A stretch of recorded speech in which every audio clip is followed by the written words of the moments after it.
matters. Oh boy, right as soon as I started streaming, that was the first thing it caught was none of it matters. So off to a great start. Thanks, good job, Kit. It matters. I'm going in. It's like no. Yeah, fuck your. Has anything good? Has anything good ever happened after the phrase "I'm going in"? I'm going. Maybe a lot of guys. That's like when they lose their virginity, they tell the girl, "I'm going in." That'd be a good thing. That's not what it's like, that's the only time to use that phrase. I don't believe that's what I said when I did it, but you know, I'm sure other guys have. Honey, I'm going in. I probably said that. I've probably almost definitely said that. Artwork. Second only to hit the deck. Hit the decks. Let me get this on FA and Twitter, and then I can start proper. Post on Facebook. Cool. Okay, and then trying to cross-post on some other platforms. Half of them are non-functional and have been taken out of various app stores. So it's neat. You can watch our options dwindle in real time. What else is like? That's always happened though. We're old hands at that. Like, oh, something it's not working. Yeah. Like, oh, I was already in case Telegram goes down. My next one's gonna be Signal. Like I'm already planning for Telegram to go away. Because why wouldn't? Oh, Signal. You're gonna have to loop me into that. We'll have a series of staged retreats. Because we have to. We have to. It sucks, but you know. It's better to have it than to not be ready for it. No, I think I'm in some chats. Pretty good canary in the coal mine too. Yeah, I was in some chats and everybody was talking about their options. Hell, I restarted my Parler account today and already getting good interaction on there, so that's cool. And you can post porn on Parler now, so I'm in the clear. Oh, good. Oh, you can. Okay, I'm glad you can change that. I don't know. Oh, I gotta tell you though, it's been all fucked. I don't know if gaslighting would be the right word, but the search results for can you post porn on Parler, you don't get any answers to that question for the first entire page of Google results. You don't get linked to Parler. You don't get linked to what Parler says. You don't get linked to the terms of service. No info. All you get is a series of articles that almost all have some variation of the headline. Alt-right Twitter alternative, Parler has a porn problem. That's all you get. I'm not exaggerating at all. The entire first, like, I could not. Alt-right means fucking nothing anymore. Oh, I know. Yeah, what does that even mean anymore? But it means I'm about to download the Parler app right now. But yeah, that's what I. Is it P-A-R-L-E-R? P-A-R-L-E-R, yeah. I've got you on there already. We've already got accounts, so. I think they already deleted the app out of the Google store. One of they did delete it out of the Google Play Store. They did delete it from all the apps. So for some reason, as soon as they nuked Trump off Twitter, these tech companies were like, and let's also immediately remove the competing platform. Just coincidentally, there's no reason those things overlap at all. Yeah. But in case anyone is, there's no way that's cool. So is no. I mean, even if it's not coordinated, like everybody knows why. Like it's not. What are you, a conspiracy theorist? I mean, it's just right there. Like, what's the conspiracy? Like, you'd have to be like you'd have to have no pattern recognition. You'd have to be like an amoeba to not notice that. That's what they want. Given the context of the conversation. Yeah, pattern recognition is alt-right, didn't you hear? So given the context of the conversation, I would be remiss if I did not mention that on Parler, we are Dreamkeepers at Dreamkeepers. If you are on Parler and you want to follow us on there, let's see how long that fort holds out, shall we? Yeah, right. I'm just Bonitis on there. I'll link my profile in the chat. Hold on there. Oh, no, that's... insult me on there so I can see you and follow you and all that stuff. I think I still have my Parler account. I'm probably not going to really use it, though, because I don't know. I don't really like it. It's not to me. Telegram is like a better thing than that. Telegram's where I make. I most do of like my Telegram. money. Yeah, I do like Telly. Even though it felt like even Telegram was on fire for me the past few days, just the dumbest people telling me the dumbest things. I hated it. What are they coming over from Twitter? I mean, it was, and it's me also being like, well, hold on, that's not correct, or that doesn't make sense. Allow me to help, and it's just like, oh wait, Kit, don't do this, don't do this. Learn my lesson. Or well, people don't like what you're saying because you phrased it this way, and that causes people to. It's like, You know what people really wanted after all the stuff this week was to be called racist more. That's what's going to solve things. We didn't call people racist enough. Yeah, that's the path to healing is tracking down and eradicating everyone who is out of line in any way over the last 4 years. I think that's how you heal is by human sacrifice. The healing and the unity begin. I'm feeling it. I'm feeling it. Damn, I guess my account is like hacked or something. I don't know. I couldn't log in. I couldn't log into Parler Probably, for. They probably has some kind of fucking security measure or something. I couldn't log into Parler for all of yesterday, and the day before, I believe. Whatever the day was that Trump got kicked off Twitter, the Parler they got overloaded because of course they did. Which I know we've got a really fun dystopia coming and all that stuff, but can we also admit it's a little funny that Trump got kicked off Twitter? It's kind of funny. Like that it matters. A little bit, yeah. Like it shouldn't matter, but it's weird that it does. I mean, it's like people are saying it's like because everybody's cheering for it, and I'm like thinking, I don't know. I usually don't cheer for these billion-dollar corporations. They tend not to have my best interests in mind. Just they haven't had my back in a while. Why would they suddenly have it now? That's all I'm saying. Quite the contrary of having our back, I would say. More like they're looking to stick something into our back. Yeah, well, it's like, and they don't know who any of us are. We're teeny tiny, but it's kind of like a collective us of anybody who doesn't, if you don't like it. But I mean, well, you don't have to know a lot about someone to just slap that account name onto a spreadsheet. Yeah, or especially if you're just running an algorithm, it's like, all right, if they post this kind of stuff, they use these words this often, nuke them. And a lot of accounts are getting nuked too. Holy cow! Yeah. Plus, like that whole they don't know us that well. It's like how many people do you think intimately knew you before they added you to those 176 block lists that you're on? Not a fucking one of them. Like, I don't think I got added to misogynists of Japan because anybody knew who I was. They are definitely, I don't think they would want to call it this, but they're certainly creating a class system on social media. There's the upper class, the whitelisted, the blue ticks. And if you're not one of them, they're going to keep you ground down where they think you belong. Tarantino is now following you. Wait, what? Oh, good job. It says Quentin Tarantino's follow me on Parler. Oh, that's cool. Good for you. Must be true.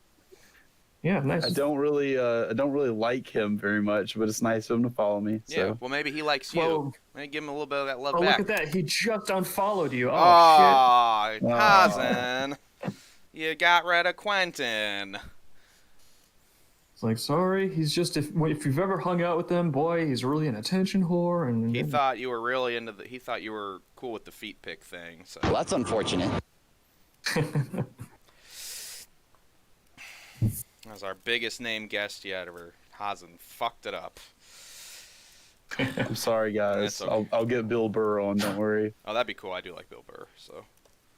Yeah, we got to get him on before they line him up against the wall. I figure that's going to happen in the future. Yeah. Jesus, that's the next thing they're going to go for too. Is like people like Bill Burr who are not like actually conservative, but they just make like jokes that are a little here or there. Have you ever seen his like recent interviews, like when he goes on the late night shows? Like he'll start making those jokes and the hosts look like worried. Yeah, like they look like it's so funny. Like I love watching those people squirm, dude. Like nothing makes me laugh harder than watching Jimmy Kimmel become really uncomfortable on his own show. I mean, it is funny. By the way, fuck Jimmy Kimmel. Oh, what did he do? Fucking yeah, just he's just a piece of shit, dude. He's one of these fucking millionaires that just stands up there and says whatever the billionaire bosses he has tells him to say. And he acts like he's fucking thinking his own thoughts and shit. Like, actually, guys, this week was like when Voldemort's army I saw that, yeah. Dude. That was pretty bad. Oh, you didn't hear that? Yeah, he really did say that. Go to sleep. Did he literally compare Washington, D.C. to Hogwarts? Yeah. He literally did not compare them. It was not a simile. It was a metaphor. Oh. He said it was this. Oh. It was this thing. This is just like the time in the movie that I saw. hey, Jimmy Kimmel, didn't somebody not give you the memo? J.K. Rowling's transphobic now, apparently. I don't know how that is, but apparently Off she screen. hates trans people or something. Off screen, Lucy's asking me who, because I've got headphones on, so she can't hear who it was about. And I told her Jimmy Kimmel, and like the most painful wince crossed her face. It was exquisite. You want to hear? Anybody with a fucking more than 2 brain cells running around in an empty skull looking for each other knows what a fucking piece of shit Jimmy Kimmel is. Oh no, Hazanim. Holy fuck, that guy's fucking so shitty. When I was visiting my parents, my dad, he loves Jimmy Kimmel. Boomers love I Jimmy know. Kimmel, dude. He was They like love- singing the praises of. He's like, he's so talented and he could just do anything. And I was like, he's great. What can he do? You know, What can he do? Yeah, I Name don't want one to. talent that motherfucker has. I didn't want to fight with Other my than dad. losing weight. I was like, yeah, he's great, Dad. He's awesome. Love him. Just like, you know. Yeah. By the way, guys, don't argue with your fucking It's parents not or your worth family it. about any of the shit. It's not worth it. You will never change their minds. That like people who are over 40 years old have everything like cemented in. They're hardwired. Like they can't like undo this crystallization of intelligence that happens at that age. That's why it's really hard to learn new skills. It's Because you just fucking. I've looked like, into you ever why heard this what phrase, that set is. in their ways. Actually, Dave might be in a very advantageous point where maybe he can, because what makes it so you can't learn new stuff is that the myelin sheath on your brain and like synapses hardens after age 30. But Dave has MS, which is demyelinization. So Dave might be able to learn new things due to his MS. Actually, no joke. Superpower Dave. Some of the stuff I'm doing boasts nerve regeneration factor and a brain BDNF, brain derived neurotrophic factor, and that aids in remyelinization and generating new neurons and axes and stuff like that. All right, I was joking, but it was real. I mean, I knew about the myelin thing, how it's like that's what hardens synapses, and it's why it's harder after you hit 30 to gain like new habits, and it's also why you just are like, I don't need to find new music. I know what I like, you know. And that happened for me at like 22. it's got. I mean, started hating all this shit, death grips and stuff. People would show me. Oh, I like death grips, guy. You got to show it. I like death grips. It's like being yelled at. I hated that shit when people showed it to me. I mean, I don't watch. I just listen to it. It's just you just listen. It's like being. I like really bizarre, weird music though. So don't I understand why death grips is not for everybody. I'll tell people like, hey, I like this, but. It's like being yelled at by a schizophrenic, so not for everybody. Yeah, listen to Wesley Willis. I'll put that on for 2 hours. It's if you want to have the experience of having a prison guard yell at you, like that's death grips. It's something else, but we're kind of going towards that without the need to simulate it. Yeah, maybe that's why I used to. Maybe that's why I used to listen to it more. There's our Twitch. I want to say. There's our Twitch warning telling us about the third-party tools. Oh God. We don't know how we don't know how to get rid of it. Thank you for the likes or subscribes that were coming in on my channel. I missed them because I was looking at my drawing board. And that's a reminder, if you do have a chat, please put it into the Bonitis stream because he watches the chat and I do not. So be sure to put those questions and comments and accusations where they belong. We've got poor people from other, not that they're poor, but just like people who are it's so sad. They're from other countries and they don't know who our patron saint Jimmy Kimmel is.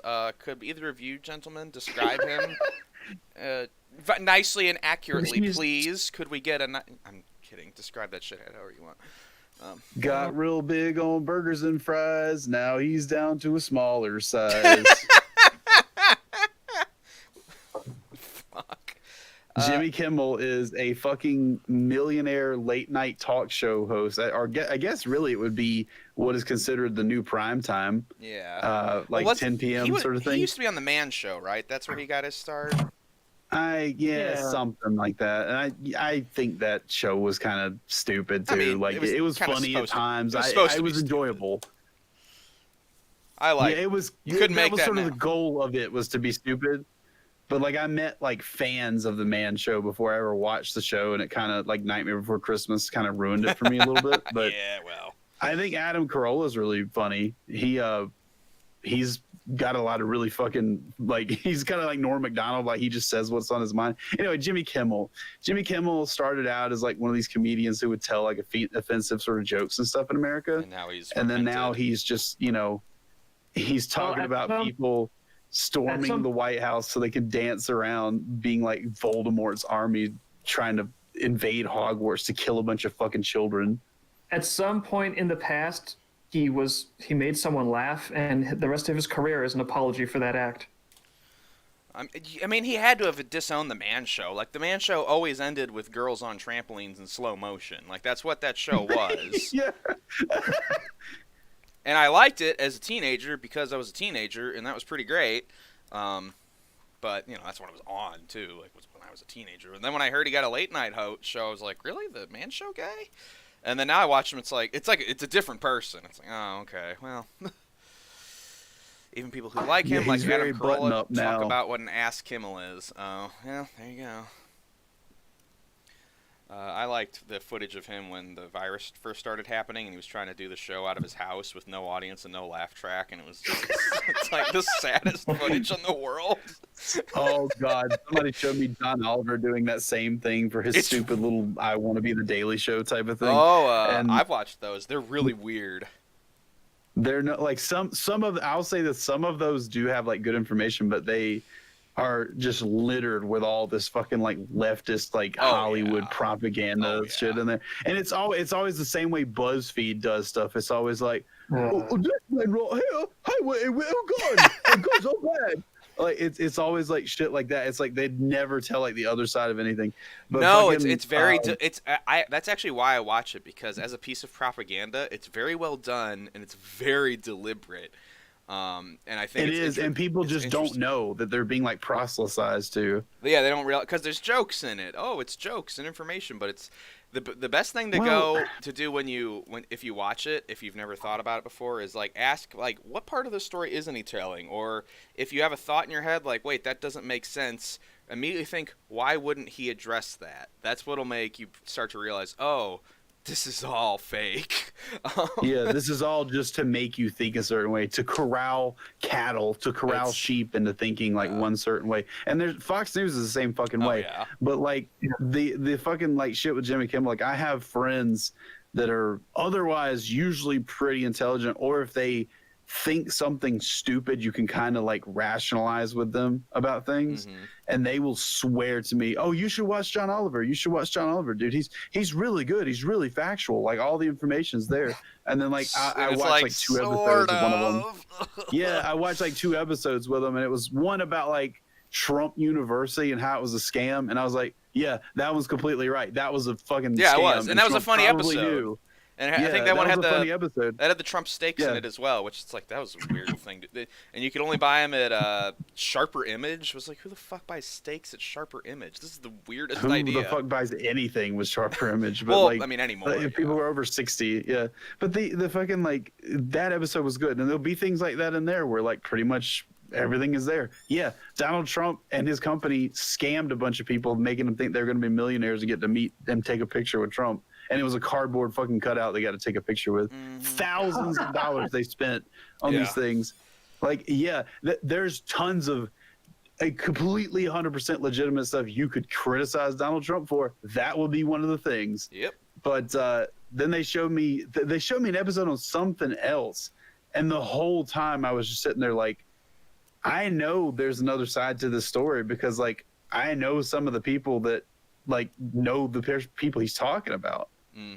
The one, and they're just not exploring that at all. The one that I always think is there's the one it talks about why it's about like iPhone privacy and stuff, and that one I think is really, really weak, and it's really easy to see like he is very clearly not addressing some parts of this issue. Yeah, that's one of the reasons I kind of like Louis Theroux's documentaries, is because he doesn't really address. He doesn't interact with them much. Side. He's just kind of there. No, he does. He's not there to tell you how to think about something. He's literally doing a documentary. He is documenting things and exploring shit and just recording what he finds. The only one I've seen where he tries to intervene is the Nazi mom, because she's so fucking crazy. He's like, you know... And he's just asking her questions. And she loses her mind because, I mean, she's disturbed. Like, she's making her kids play hopscotch on the floor in a swastika and become country shit like that. And he's not sitting there going, don't you know this is a hate symbol? This is hateful. Like, he's saying, what if one of your daughters comes home one day and she says, "Yeah, I've got a boyfriend and he's not white"? Like, What are you gonna? what? How are you gonna react to that? And she's just like, "That will not be allowed in my household." Yeah. Well, I like also her whole plan is she's trying to make them into like Nazi country singers at like age 11. It's the weirdest thing. Yeah, it's so fucking weird. She's bizarre. That's what I like about Louis Theroux is and blue pilled. I mean, that's what I like about Louis is he just finds the weirdest people and is like, all right, do your thing. He has that episode where he goes to the swingers house where they have the orgies, and it's just, all right, what's it like if you go to an orgy house? And I was utterly entranced by it. It's like, wow, middle-aged people sure can. Because it's like you're there. It is, and it's like, oh, these aren't like porn stars. These are just like middle-aged people who are just like kind of dumpy, but they're having a good time. But it is kind of sad. But oh well, they're happy. Like. I don't know, man. Some of those are fun, but like, fucking, he's there, right? Yeah. And he is not trying to preach to you about like a certain side of anything. No, He's really, just no. showing you what's going on, and it is like you're there with him. That's why I love his documentary. I have no idea. I assume he's probably more left because he's like He is. I think like a Nigerian guy from fucking England. He's friends with or something. John Ronson, who's a journalist who does similar things, and they've collaborated before, and they share pretty similar viewpoints, but they're both very open-minded guys, and they're both very judgmental. They'll try and form their own thoughts on their subjects, especially John because he writes, but neither of them is like, and everybody's wrong but me. They try to always show compassion for their subjects because they're people in the world, and we all inhabit the world, so even the weird people. I try to be like that too, even when I talk about people I fucking hate, but like it can be hard. I wish more people could be like them. I wish that more people, I think this way and I think this is what's best for people and what's best for the world.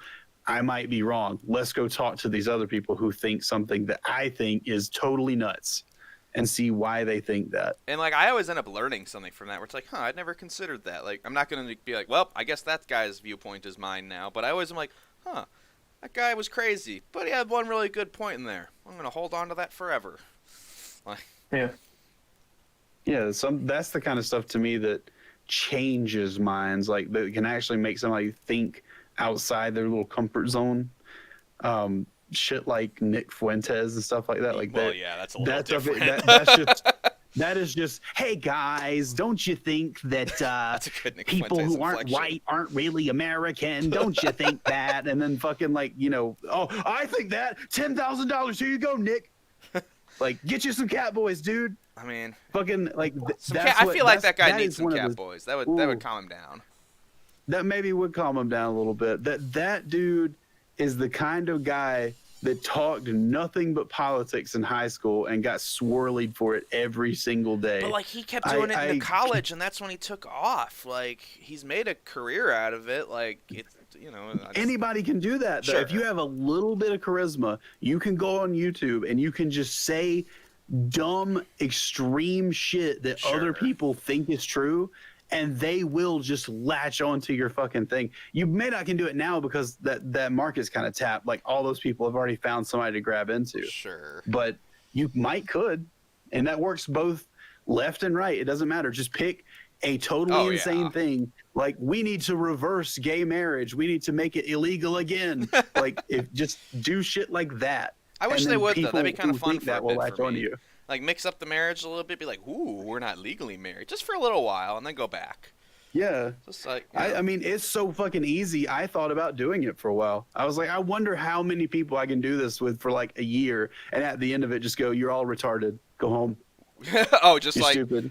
I'm keeping your money, by the way. Fake a character. I mean, people do. People do. And then just pull the fucking wool out from over their eyes, like at the very end of it. A couple people have done stuff like that, and usually it's they play. I don't know if there's been a very successful political one, but like you have people like Dax Flame and like that's earlier internet and whatnot. But he, pretended to be this really like stupid kid that like messed up at school all the time, and it was all fake. But he did a very good job of it. I wonder if there is. I'm sure there's an equivalent to that. I mean, it's kind of what Sacha Baron Cohen does, just not for like he'll do it. He's like, oh, I'm this thing, and you're interacting with it. Oh, it wasn't real. It was me. Hollywood guy the whole time. He's gotten a little on his high Yeah. horse. Also, I think Nico was interested in jumping on, so he might jump in here now. Oh, the Dutchman. I think that's where Yes, the Dutchman. That's where he's from. Okay, I want to get that right. If it's not like England, France, Germany, I'm like, oh, what are the other ones? Fuck. Italy. Dutch. He's from Dutchland. It's like Dutch, Belgium, Netherlands, Finland. What is any of that? I don't know. He sounded like he was from Belgium. Yeah, he's got a native accent. Yeah, I was about to say we had that. Where are meeting. you from, Nico? Belgium. We got a bet going. You from Belgium or Netherlands? We'll never know. Nico is dead. He got nuked. Got nuked right off of Twitter, right off of Discord. He's gone. Anyone can go at any time now, and I mean, like, actually, yeah. Yeah, it's weird. You just don't know. It sucks. It should work now. There we go. There's the guy. Hey. I never had a Twitter to begin with, so That's smart. Yes. Now, if you're not advertising, don't have a Twitter. Like, there's just no point. It's not fun. It's a job. It's like our workplace. It's like our workplace culture, and it's a very shitty workplace culture. Because people always tell me to quit, and I'm like, I gotta advertise my stuff. Like, I can't, you know. Yeah, that's like if you're complaining about, like, I don't like the way the government is running some things, and they're like, well, then stop using roads. It's Stop like, using the government. You know, that'd be a That'd be cool thing great. if it was possible, but it's not really an option. Kinda. It's the only road in town. I guess the most you could do would be to live out in international waters, live by the law of the sea. There was a couple that tried that. Yeah, it was called Scientology. No, I mean, there was a couple even more recently that built these little cool biohabits. They were like, oh, these are going to be self-sustaining, and we'll gather fish and seaweed, and we're in international waters. No one can tell us what to do. And then, what was it? I think it was like the South Korean Navy came and wrecked their shit. Oh my god, that sucks. Or it was the South Korea Navy. I don't know. I don't remember if it was South Korea, but it was like some Southeastern Asian nation that they were off the coast of. Maybe it was like Malaysia or the Philippines or something. But whatever country they were closest to just decided to motor out there and be like, no, fuck you. And so it's like, that's the problem about a little libertarian utopia, is if you don't have your own navy, the closest navy is just going to be like, that's ours now. I think that's why in Metal Gear, when they do Outer Heaven, it's always like, oh yeah, and they're a nuclear-equipped arsenal, because it's the only way they can like have any leverage to not just get destroyed. Yeah. It's like, Yeah, hey, we just want that's why like every one of these small countries in the Middle East wants nukes. They don't actually want to like launch nukes. They just want It's a the only fucking way to- invasion deterrent. it's Yeah. it's the way to play on the chessboard. Yeah. Dave, what are you drawing right now, buddy? What is that? Drawing page 127 of volume 5. I'm very close to Oh my God. closing in. It looked like you were What? drawing stick figures for a second. Maybe I am. Maybe the book's getting really good. Nah, he's drawing back. It's getting like the end of Evangelion. Yeah, well, It's that was getting into the XKCD portion of the plot. Dave's run out of fucking budget, so now everything's finger paint mode. yeah. Well, what was in the Dave last is episode? making Guys. that. They use the storyboards. 'Cause that's all they had. man. Yeah, it's very noticeable too. I mean, it was a gambit Dave's that making a paid tribute off to stick though. page. I don't know. I think a lot of people were really upset Oh, about that. they were weren't very And then angry. they made the movie later. And that Yeah. well, the that guy- also the guy pissed apparently people made off. the movie. That movie pissed people off too. I thought people were okay with the movie. Like, I thought he made that because he was so tired of people asking for a fucking ending, and he was like, "Okay, I'll do an ending," and he did one. And Yeah, then, but like, he's- he was like, "There, I'm not doing anything else." But well, he did, but it's also there's some parts of that where he's kind of giving the finger to fan culture, which I'm all about because it's funny. Just to be like, you guys are idiots. Fuck you. Here's your dumb movie. Like, it's funny. But and then It's funny, but like that did deserve some sort of ending. It was such a great show. it is. It does. It is. And he thought because his show was doing so good, he could go over budget. And turns out that was not the case. They were not like, no, you're not doing that great, buddy. Uh-oh. But then he's worked on 4 more movies of it. So, he got a lot out of it. Yeah, the last one's not far away. I've seen like completed scenes from it and Yeah, stuff. So they just released hopefully- a huge, crazy trailer for it. It looks insane. I don't know what the fuck they're gonna do. I like the rebuilds too. They're great. I think that the they're awesome. continuation of the story is great. I think that it's worth watching the original series too, because it's just that old like fucking acetate looking shit, like screen tint or whatever. Like I fucking love that. But like the rebuilds are great. Like you could start with either one really. Yeah, they both work with each other very well. You don't need one or the other. It's a neat series. No, he did. No, he didn't. Okay, I'm gonna nerd rage, but this guy, Evangelion is not a giant troller made out of hatred for. Well, I mean, there's the whole part where he's like panning over Japanese audiences in theaters, and it's basically just being like, "This is you, idiots." Like, that's what those parts are. Because he was really mad, and he said this in an interview. He was mad about how much people sexualized the main character, the main girls. He didn't like that. Did he not get warned about the internet? Yeah. Well, it was 1997, Have you been on Earth though? Like, look at like fucking Thundercats and shit. Like those things obviously were meant to be just like characters, and fucking people did that. I know. Well, and he was just an artsy guy, and he thought, oh, people are going to realize this is my art, and no one is going to do anything terrible with it. And it's like, well, that was very nice. Yeah. That's a very cute mindset, but... These rock star artist people, dude, jeez. Like, people... I'm sorry, people are going to... You can't stop people from fucking, like... drawing their weird fantasy stuff out. Like, it's just gonna happen. Yeah, and that's fine. People you just are like, oh, that's odd, and you just move on. What is that fucking thing with like the ladybug superhero girl? I don't know. The French one? Miraculous Ladybug. It's a franime. It's a franime. It's like a ladybug. No, it's like a 3D thing. It's like CG. Like I know what you're DreamWorks talking or something. About. Yeah. It's like it's a French animated show. I don't know what it's called. But is a French animation. Okay. All French animation. Okay. All right. So Sonic Boom would count for that because it was animated in France too. But there's something. It's called like Ladybug and Cat Noir or something. It's like I understand from the outset looking at it. I've never watched this or anything. It's like a kids show. The voice acting server, adult voice act, like porn voice acting server I used to be in, there would be jobs that would come up for that shit all the fucking time. And of course it always says, aged up, in all fucking capital letters. Because if it doesn't say that, these people will get kicked off Patreon. But like it's as long as it says aged up. You don't have to draw it any differently either. You don't have to No, they don't draw any differently. They just say aged up in huge capital bold letters as much as you can fucking possibly say it. I remember it's back when I was working for Antunes. Actually, he had a opening for and they post safe for work jobs there too all the time. Was Antunes doing some porn animations? That doesn't seem like him. No. This wasn't. No, he never did anything. I don't think he would ever do anything like that. He strikes me as one of those guys who thinks we should ban porn or something. What was that, Dave? I just said thank you, Satrio, for the new carry on. Oh yes, thank you, Arif. But he posted some kind of job. Anyway, the ladybug thing, like that, why would that be sexualized? But there's like jobs for it all the time. But I remember when I posted a safe for work job, it was something I said the very first words, this is a safe for work thing.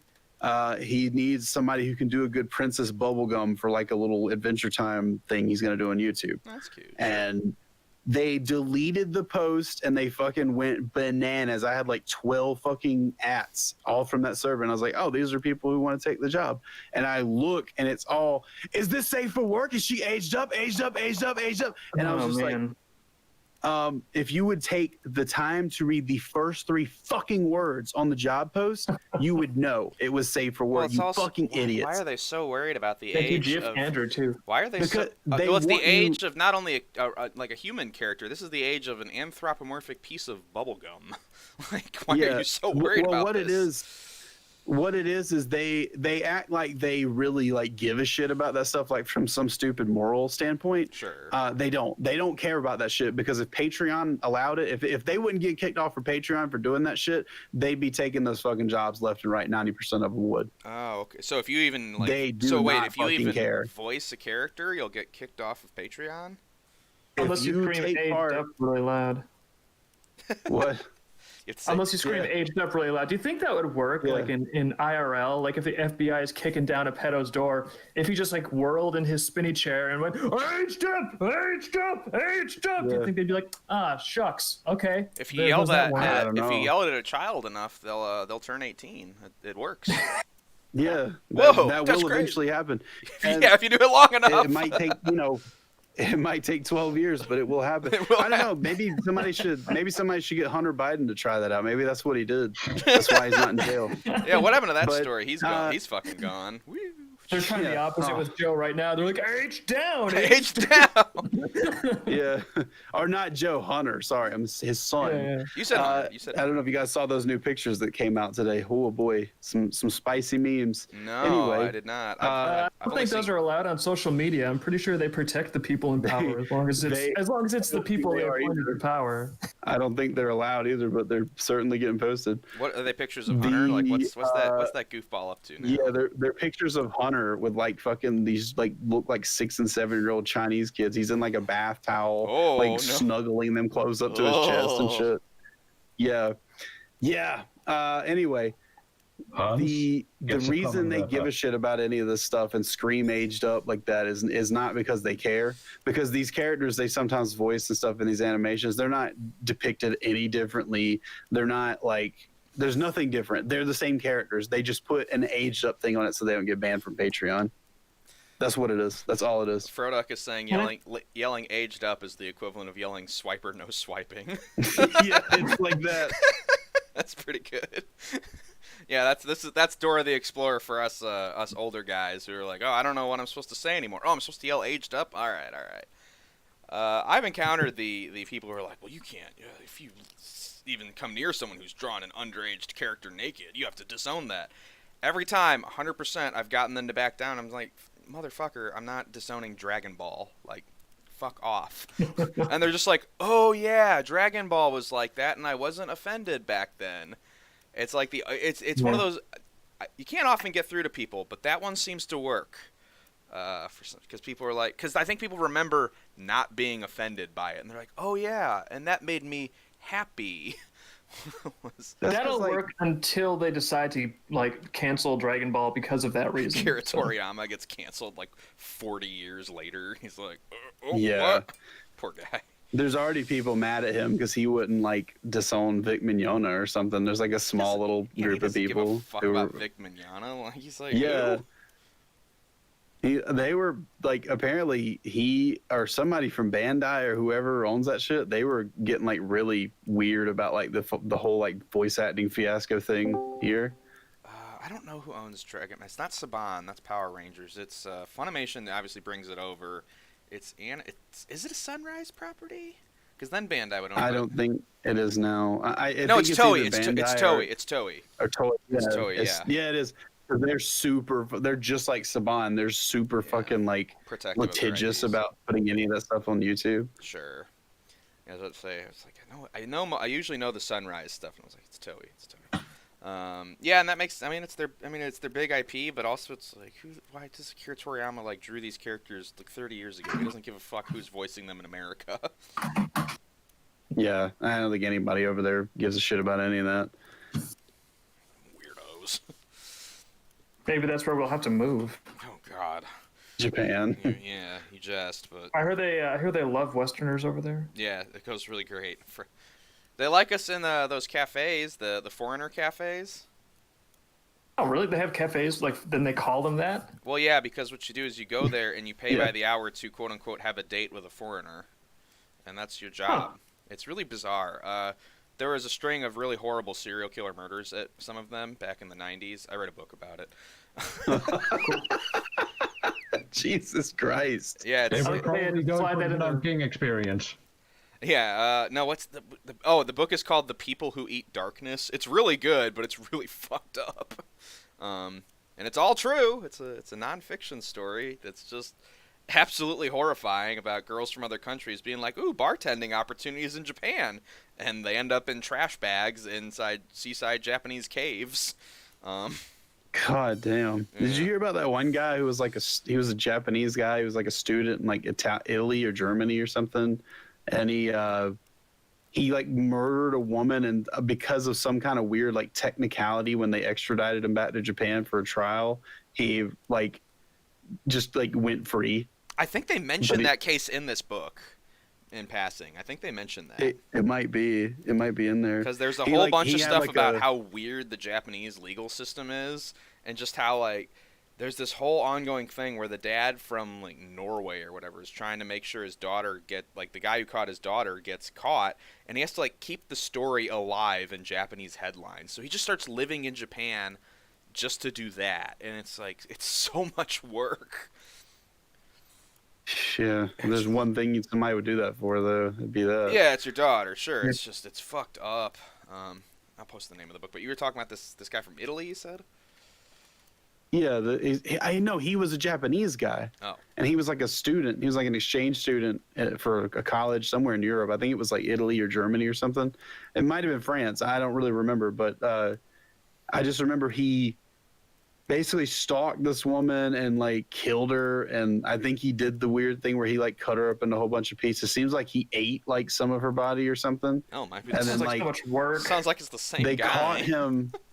Yeah, they caught. He's like a really fucking weird looking guy. He's got like one of those fungus face things going on. Yeah. Oh, but he had he got caught, and he had gotten like extradited back to Japan for some reason. Like they had to hold the trial there, and when he got back, there was some kind of like time frame or something, or statute of limitations. There was something that happened that basically he never went to trial, and he never.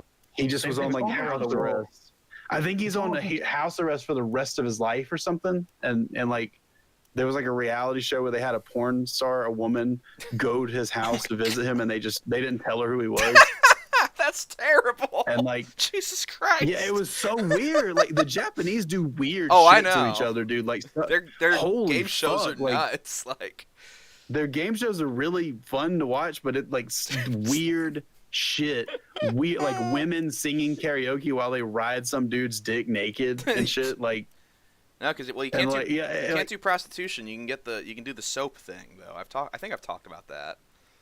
Yeah, well, you're not supposed to do prostitution, but it's done there apparently. You do this. Well, what they do is that you go to a soap bar, and it's a woman gets all soaped up, and she just like slides around on top of you until you happen to ejaculate.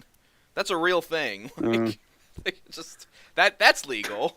You know, much better than just let him fuck her. Like that's once again, this is so much work.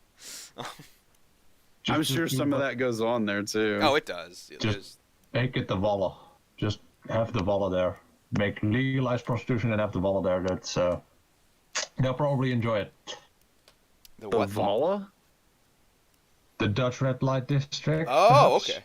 You've heard of that by that name? I have not actually. I have not. Oh well, it's the most famous red light district in the world, aside from the Moulin Rouge. Maybe on par with the Moulin Rouge. I was about to say the Moulin Rouge. I was about to say that's the one I know, but. Because of that movie. I love that movie. Because I'm super gay. But yeah, every gay dude I've ever known loves that movie. It's really good. It's super good. When I still could go to the. Oh, sorry. When I still could go to the university, I would walk past the sex museum every day. You guys have twice. You guys had a sex museum? That's awesome. I'd go there. Cool. Yeah. I'd work there. Yeah, it's. I don't know, but I walk past it every day when I go to school. Back when the university held classes and things weren't under the occupation 2.0, but. Oh yeah, being a hooker has to really suck right now. Like, how do you do that?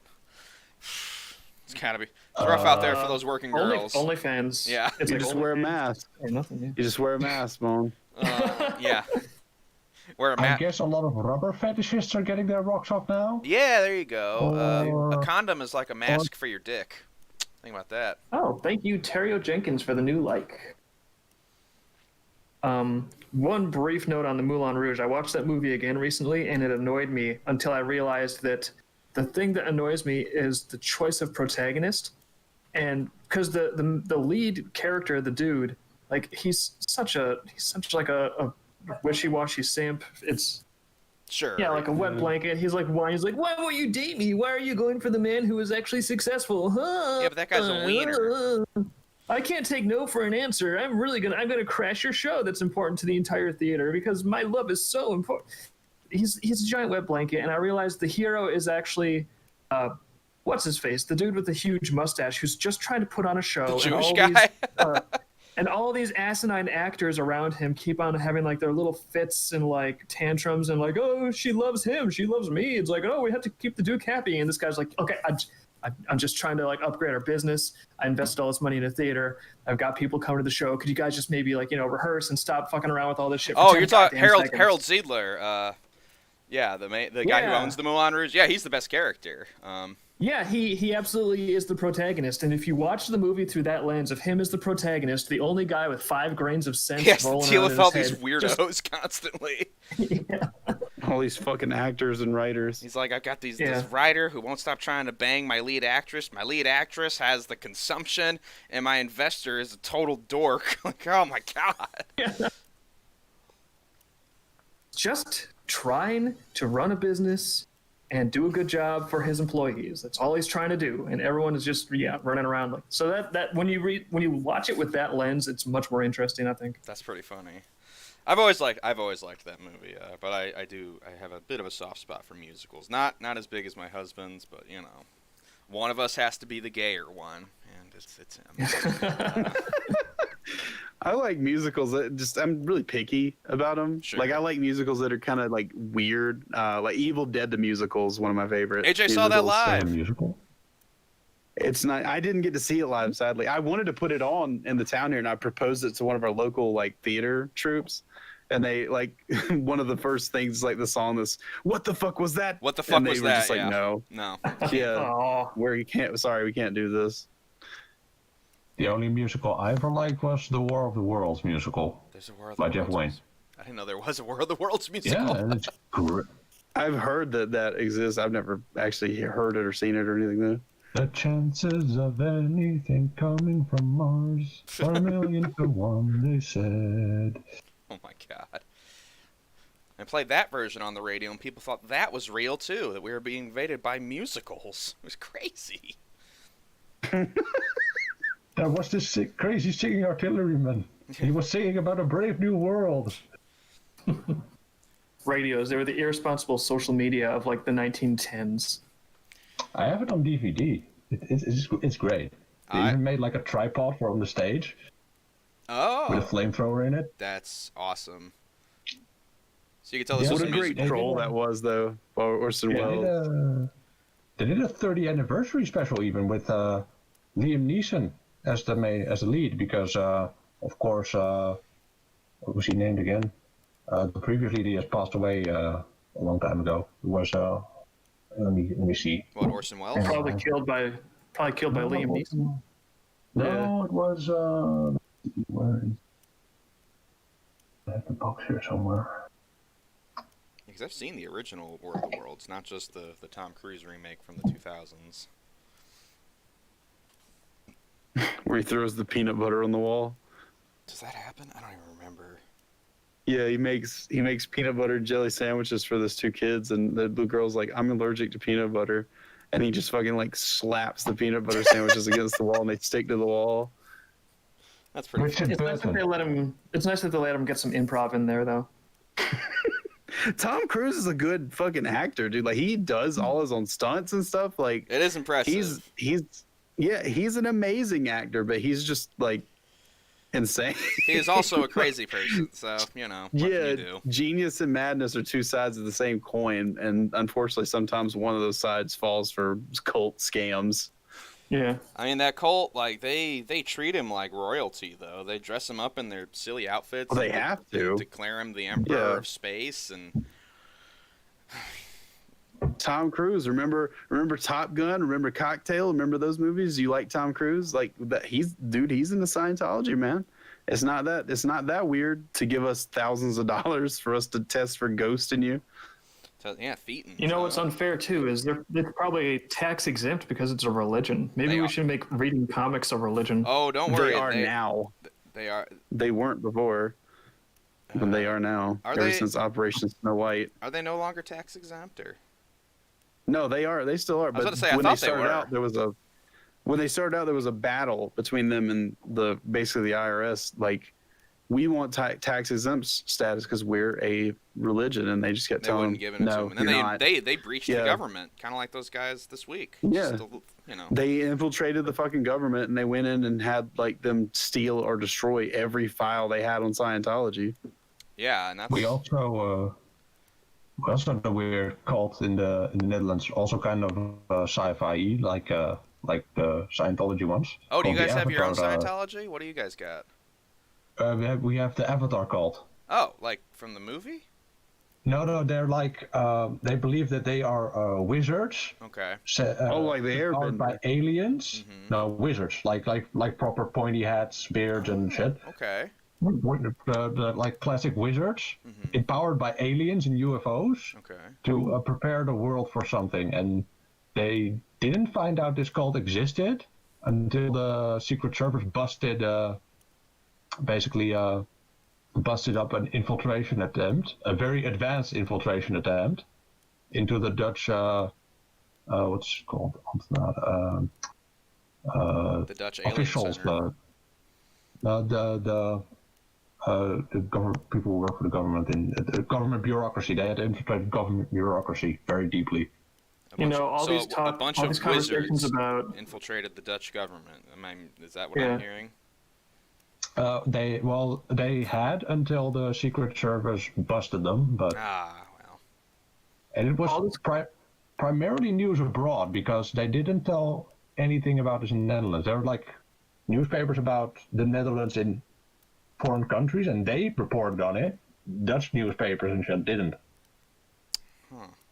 That's weird. It does make me think with all these stories of like wizards and Scientology cults easily infiltrating government agencies. It's like, how much centralized power do we want in government exactly? If wizards can just go in and then be the ones running your life. I mean that With like their actual pointy hats. I mean that guy dressed as a bison took over Congress or whatever this week. Like, he just literally walked in and everybody ran out. I know. Well, I mean, he was pretty intimidating. I love that he that looked guy like did it with the bison horns. Like the style was undisputably awesome. Did you guys notice that he looked like Jay Bauman A little bit. from Red Letter Media? Like he looks like Jay. It's weird. I thought maybe that explains why the Secret Service are knocking on his door. I know. Jay Bauman, they did. AI has identified you. Come with us. They've arrested like everybody from the memes, though. It's really sad. They arrested QAnon shaman. They arrested the guy that had his feet up on the desk. The guy that stole the podium. I know all this because everybody I know is celebrating the arrest of these dangerous terrorists, and I'm like, they look like a bunch of goofballs. Ooh. Like, They're so dangerous. I know. They went in and danced around and made some memes and then left. Like people are saying, "Oh, they're terrorists," and it's like, well, I remember 9/11. That was, like buildings got blown up with thousands of people inside. This was like a bunch. I remember of all dudes. of 2020. But then also this is just a bunch of dudes went inside a didn't, building. Like, okay.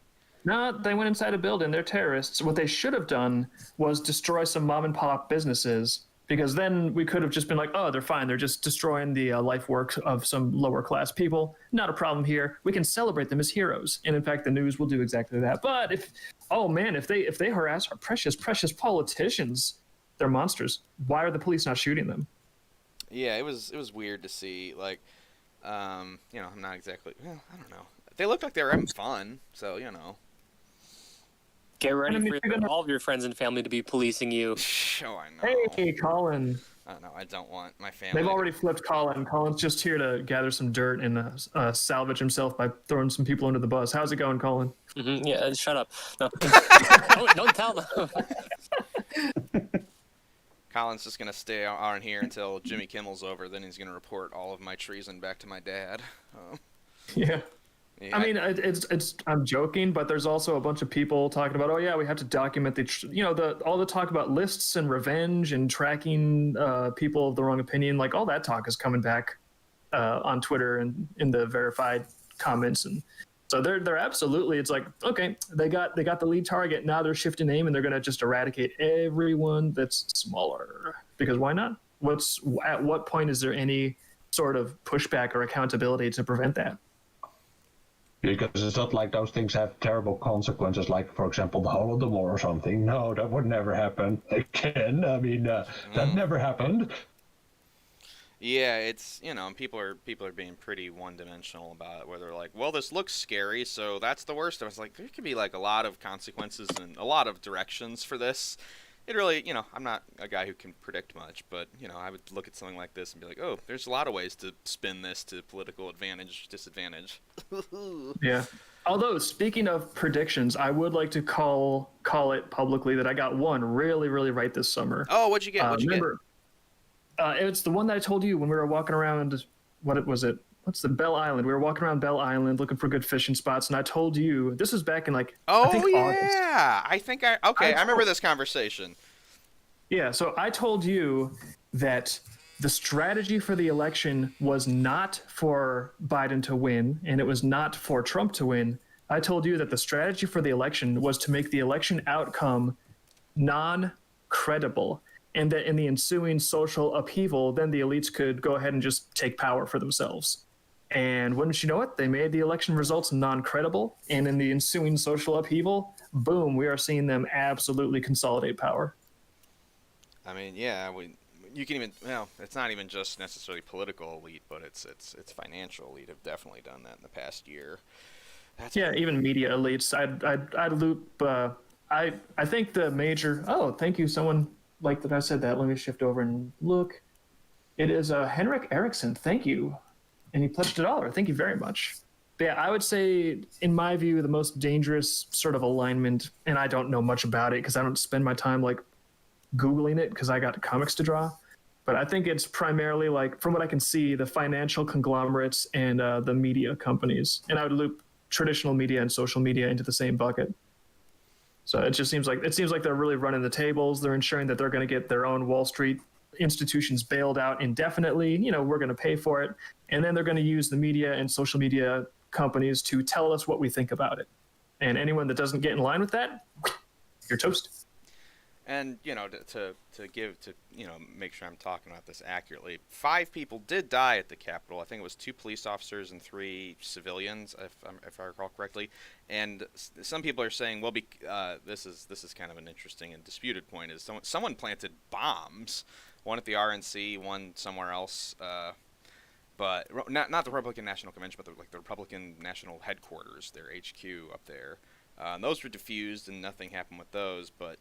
People are like, well, they're clearly terrorists. Someone planted bombs. It's like, well, no, the guy that planted the bomb is a terrorist. I don't think everybody else there wanted to get blown up.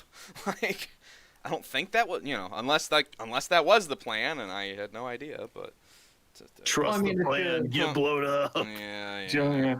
When things get this big and chaotic, there's going to be people doing bad stuff on both sides, obviously, and the only thing that really matters. I mean, aside from the reality, which is the only thing that matters, but when it comes to the power play, the high level stuff, the only thing that matters is who gets to define what it means, who gets to define the context and call the shots, and that would be the media. I mean, if the media wants, they could turn to people a bloody protest with millions of dollars of damage and death and murders. They could turn that into, oh, these heroes were doing their best against injustice. Or if they want, they could be like, these insurrectionists must be stopped. They're threatening all that we hold dear in a stable society. It's totally how the media decides to spin it. And Malcolm X had a great quote about that. What did Malcolm X say? Hang on. I don't remember it from the top of my head, but it came down to about don't believe the media because they can take the oppressed and make them look like the oppressors, and I mean, vice versa. I don't trust that shit. I just tried, I watched stuff unfold and I was like, whoa, this is intense, a little crazy, kind of funny, looked fun. Like people were jumping around in Congress, taking goofy pictures. I'm like, man, it seems kind of enjoyable. Yeah. And then I get on Telegram to do marketing stuff, and people who previously, over the summer were very supportive of the BLM protests, that kind of thing, which, hey, I marched with those, so, there you go. These people were suddenly like, oh, well, these are terrorists, and we need to do everything we can to report them and dox them and get, every time another one would get announced, and it'd be like, oh, people called their job and got them fired, they'd be hooting and hollering, and I'm just like, what the fuck is wrong with you? Like, It is weird that the same people that were like, "Oh fuck you bootlickers, you fuck bootlickers who love bootlickers, fuck these," cops, fuck America. Suddenly they're very Now suddenly- patriotic. Like, and it was like a Suddenly they're dime like- turn to watch these people just go from one mode to another. Like, I almost got whiplash watching it.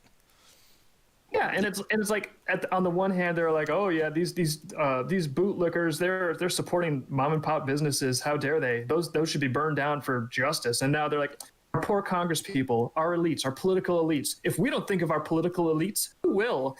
It's like, wow, you guys really pick your targets to defend. Like, you definitely thought of that yourself. You absolutely weren't weird, instructed man. what to think. Jeez. Just the turn, just the like Clockwork Soldiers. I never really witnessed anything quite like that. I mean, I'm sure I've been alive for cognitive dissonance moments like that in our nation's history, but I don't think I was aware enough to realize what was happening. But to kind of be aware of it and watch people go from one mode to the other, just kind of because they were told to, is bizarre. And I'm a pretty big anti-authoritarian type myself, because generally speaking, authorities haven't been very nice to my business. So fuck them. No. But to watch these people also like suddenly have all this love for their government and all these things they thought they hated, and it's like, I still don't like the government very much. People are like, well, don't you feel bad? I'm like, well, not really. I don't like. It's just one. It's just a building that a bunch of people went in. Two, it's mostly full of people I don't like.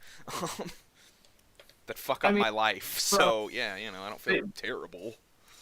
Within a day, they literally went from saying, "Oh, the government is evil and fascist and racist, and it must be absolutely dismantled and destroyed for the sake of our future." And then suddenly the next day, I can't believe these people are trying to dismantle our precious government.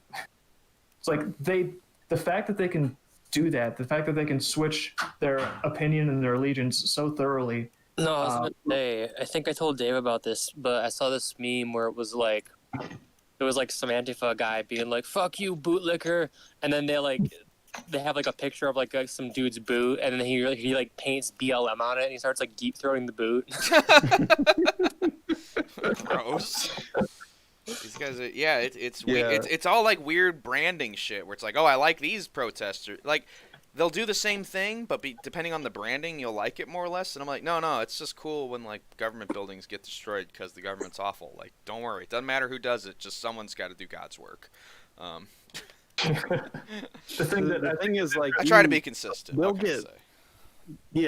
it's just like with Donald Trump. Like, somebody will ask you, like, somebody will tell you Donald Trump is evil. He's a fascist. Don't you know he's a fascist dictator? And then you just ask them, what makes you think that? And they don't ever answer you. They just get mad that you asked it. Yeah. Oh, I saw that they just play get out mad, this week. furious that you asked.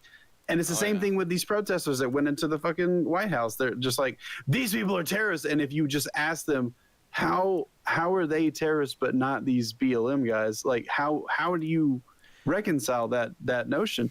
They don't have an answer for you. They just get mad that you asked. Or to go even less loaded, be like, well, hold on, I thought 9/11 was terrorism. Isn't this like a few notches under that? Like, in terms of severity. Is this really comparable, except for the people who apparently planted bombs? Like, yeah, that could be easily. I'll say, and if that happened, we'd be having a very different conversation. But those got diffused, thank God. It sounds like it was just one lone crazy person who would have like taken a bunch of the protesters with him, like the people that are on his side. Like, that's who those casualties would have been. If it's even real. Real. Yeah, but like, what is real is buildings that are fucking in ashes now because BLM protesters went around and just burned them down. Buildings who were owned by and operated by and shopped at by people who had nothing to do with any of the causes they were protesting, any of that. But if you start talking about stuff like that, they just get pissed off. They don't have an answer. They don't have a retort. They don't have any kind of fucking ideas of their own. That is the mark of a sheep. That is the mark of someone who's being led around by the fucking nose to think certain things. Yeah, and I would actually go a little further and say it's the mark of someone who is unfortunately hopelessly entangled in a cult. And the reason I say that, it sounds a little extreme, and I think me and Bone are even talking about this. The thing about a normal cult is you think, oh, well, it's a cult. What happens to cults? They collapse after the leader, blows himself out or burns up or something. And then the cult is over. So they're self-containing. but we have never seen a cult On that this was level. enabled by the level of technology that Silicon Valley has, because this is not it's some also cult it's in isolation. it's an informal cult because it doesn't have like a name or like a guy where it's like that's the lead preacher and we all get like all the pieces are there. They're just it's all semi-informal. So you sound the crazy reason- when you talk about this stuff, but It is, but it's also here's the real reason why it's so dangerous. Like a normal cult will just collapse and die on its own because it's not tied to any infrastructure that the establishment will support. This cult is the establishment. This is a small handful of people at the top, the people running the financial companies and these, media companies, Silicon Valley tech companies, and they're the ones that are pushing these narratives and these feelings in people and manipulating people to this degree. And it's like when you have the people, and these are the people who decide who in society gets access to resources, like the financial sector, the tech sector, they're the ones that control pretty much everything around you. So they absolutely have the infrastructure to sustain the activities that they're doing. So this is a cult that has the most sophisticated, algorithmically enhanced brainwashing tools that people would have only fantasized about being able to use sure. a decade ago. Oh well, yeah. So and that's why it's so widespread and effective. And I'm not sure exactly what to even do about it aside from just like find people that are sane and hang on to them. Hang on for your dear life. So not me, basically. Call me out. No, Colin, we love you too much. I was gonna say in the chat. I know we're talking about some really out there, interesting, current and sensitive topics. But if you want to fact check any of this or challenge any of it in the chat, please be my guest. I will be as polite to you. I will be even no matter how polite you are. I'll be even more polite in my response, no matter what. That's a promise. That's a Checkmate. promise. Politeness assault initiated. Well, I know a lot of people don't want to talk about this stuff because they're afraid people are going to blow up on them or treat each other. And, I don't blame you. I've seen tons of it this week. That's going to happen, too. Well, and I mean... whether you talk about it or not, that's going to happen. Oh, I know. Yeah. Well, I spent a day and a half, some guy was telling everybody he was going to kill himself because he's tired of being called a racist. And it's, I was talking to him. I didn't know the guy, but people... we're like, hey, Bone, kill this guy. I was like, all right, well, I'll talk to him. I'm good at this usually. But the stuff the guy was saying, I was like, well, he's not wrong about anything. That does suck to get called that over and over again. And yeah, that does feel hopeless. And yeah, and I don't do when I've talked to a few people on the edge. It's just this come up a few times. And whenever I do, I never reach out with platitudes or hey, just think positive thoughts. Because I think more people kill themselves because of that than don't. Because that's what I would do if I was in the worst point in my life and people were like, well, have you tried thinking positive? I'd be like, no, just hand me the gun. That would be the worst thing ever. So I just try to let them talk and let it be hey, I understand. I am actually listening to you, not putting on a fake show of it. I am actually interested in your story and what happened to you, and it is not fair.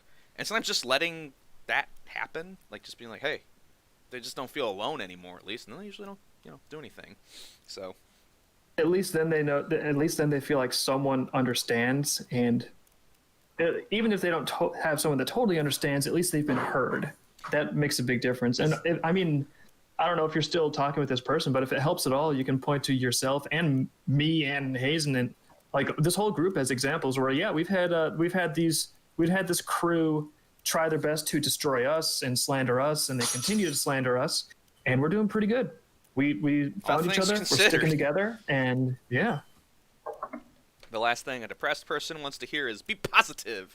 Yeah, it comes off as empty, and what does that even mean? It's you're kind of telling someone. It's stupid mom advice. Well, it's someone telling you, oh, you've looked at your situation, but you've looked at it wrong because you're stupid. Well, it's also not really actionable. No. Be positive. How? That's like going up to someone who's having the bill collectors call in and be like, well, just generate personal wealth. Just get some assets that generate wealth while you're asleep. Just do that. It's certain things in people's lives are very concrete, Yeah, just maybe give them some advice that is specific and actionable if you're going to be dispensing little nuggets like that. Crayon Trooper leaving the comment. The other bad piece of advice is the opposite is to tell someone, well, it could be worse. It's like, yeah, don't make it a comparison thing. Don't do the oppression Olympics. Like, no one who's in the worst point of their life ever wants to hear like, well, other people have had it harder. It's like, yeah, I know.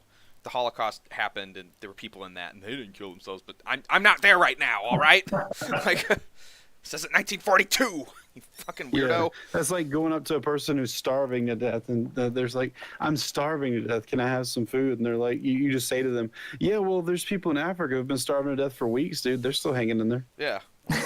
What are you, fucking pussy? Yeah. Send you... Why don't you eat something, you idiot? Yeah. Come on. Nico, it sounded like you were trying to get something in there in between us being terrible. Yeah.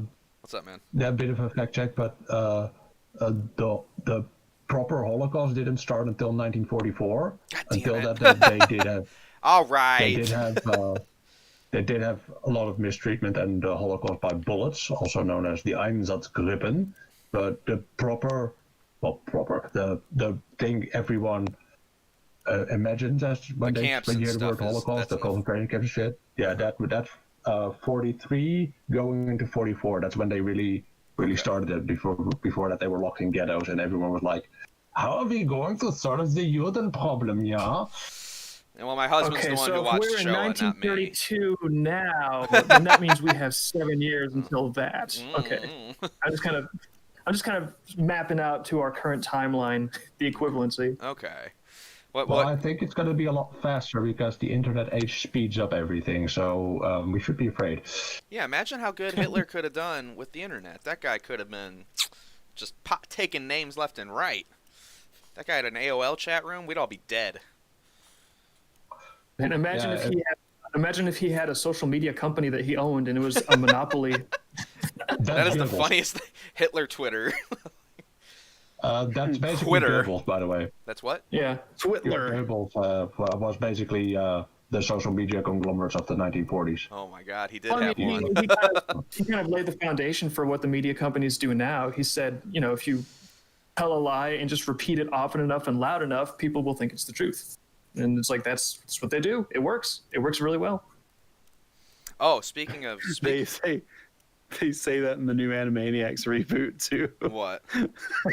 There's a part where there's one of the Pinky and the Brain shorts they do where Brain takes the place of some politician, and then Pinky says something about, oh, you just lied to that woman, Brain, and he goes, lies are just facts that haven't been repeated enough, Pinky. Jesus Christ.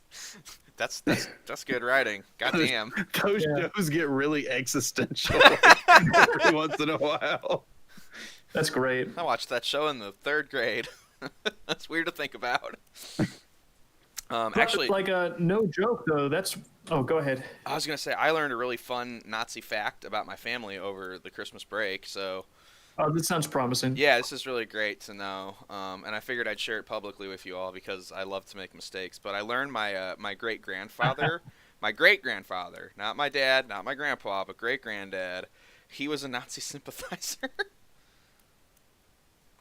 So was George Bush's granddad. I know, but it was just weird to hear that my great-granddad, my dad was like, oh yeah, your great-grandfather, I remember him saying that, quote, Hitler should have reigned for 1,000 years. And I was like, oh... Well, goodness. Good to know that was in the... Are you descended from Walt Disney? Yeah, maybe. No, I don't have that. I don't have that kind of money, Dave. You know that.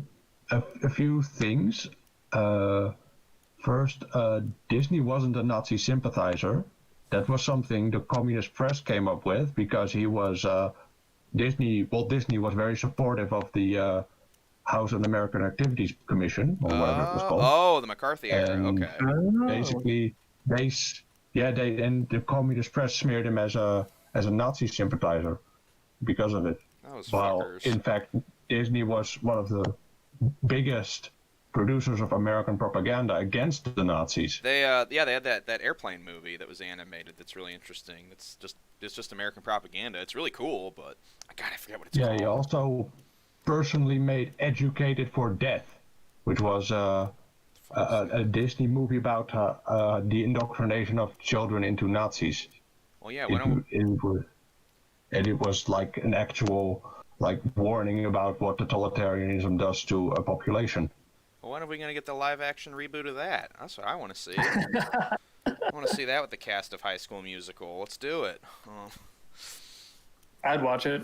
Yeah, right. And the second thing was that in the 1920s and 1930s, before the war, the early 30s, everyone was really, really excited to see communism, fascism, and National Socialism applied in real life, because before that they had only been ideas that had been ruminated about. Yeah, actually, I talked with my history buddy friend about this, because he's like, oh yeah, that stuff was popular, and a lot of people thought of fascism as the quote-unquote third way, so that's why they were into that. Yeah, it was untested and new, and everyone was like excited about, ooh, we have something new, it might work. And then the 20th century became a bit of genocide and awfulness, and well, it didn't. Yeah, but you got to admit, it made for some really good content for video games later. It sure did. That's how you know it was a good war. Maybe that's what we should be hoping for now, that all of these current struggles, at some point in the future, people will be playing video games as us, Call of trying to Duty, survive the dude, cancel Call of culture. Duty Capital Invasion. Fuck yeah. That'd be amazing. Yeah, that'd be awesome. Someone's making a Counter-Strike map of that as we speak. People probably already have. Really, all I'm saying, though, is it's too bad Great-Granddad couldn't have been at the wedding. That's all I'm saying. To your earlier note about Pinky and the Brain and that little quip, I was saying, like, I know they're cracking down on all kinds of political speech. There have been people even talking privately on Twitter to like people that they know on Twitter staff, and Twitter staff is like, listen, don't post anything about politics on Twitter. Just, we don't know what's going on. We don't know where policy's going. We don't know if things will be applied retroactively. I'm just saying this. If you want to have your Twitter account to be on the safe side, just post smiley faces and memes. Don't say anything on Twitter. I mean, I've switched to just art, and I'll respond to other people, but my tweets are just art now. It's just not worth it. Yeah. It's not worth. What's the fucking point of posting anything else? I mean, they're you're just also, gonna get your like, ass and kicked. Of course, it's like the daisy chain where if the people decide to remove you from one platform, suddenly you're like on a no-fly list and you're removed from Shopify and every other like tech company in the world. It's like suddenly you can't use like your MapQuest and shit. Like, you don't just get banned from one thing. They remove you essentially from modern society in one fell swoop. They wipe you the fuck out. They do, but that's why I feel like the one place where we have a good chance, at least, or at least a reasonable expectation of making a stand, is entertainment. Pinky and the Brain can make jokes like that. I think that we can make really cool entertainment, and I think, especially since it's clearly in the context of being fiction, at the very least will be very good canaries in the coal mine. And best case scenario, if they at least want to let people retain the illusion of freedom, then they'd have to let entertainment stick around to a degree. Yeah, no, because entertainment's a big equalizer. Maybe we're positioning ourselves well to do some good in this world. Hopefully, that'd be nice. I think so. I think that again, it's like if they start taking out sources of just pure entertainment, that's a good hill to die on, because after that you're just in a weird slave state that uses technology to keep people down. But entertainment, it doesn't hurt anybody. It's fun. It's difficult to make it well, but it's really worthwhile to make it well. And it keeps, I think the other thing about it is if it's good entertainment that's actually effective, it makes people feel good. It keeps those human values of like freedom and hope and love and all those things. It kind of keeps them alive, because even if you can't really see it around you in the real world, you can find it in entertainment. So I think it could be a source of hope too for people that are dealing with all this dark shit. Well, I think it always has been.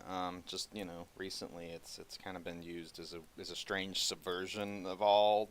I was thinking about this earlier today, where I was like, man, all the things I wanted, all the values I learned growing up that I thought were good and that I wanted to make comics about celebrating, like all of that is like a wash to a lot of people. They don't seem to believe that stuff anymore, but I'm still going to make the comics, but I thought they were going to be, like, oh, these are just like normal things that lots of people celebrate. It's like, well, no, maybe not.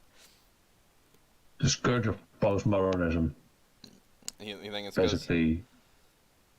What was that? Yeah, I think he was saying it's because of postmodernism, and I mean, there's some value in being able to deconstruct everything down to the nuts and bolts.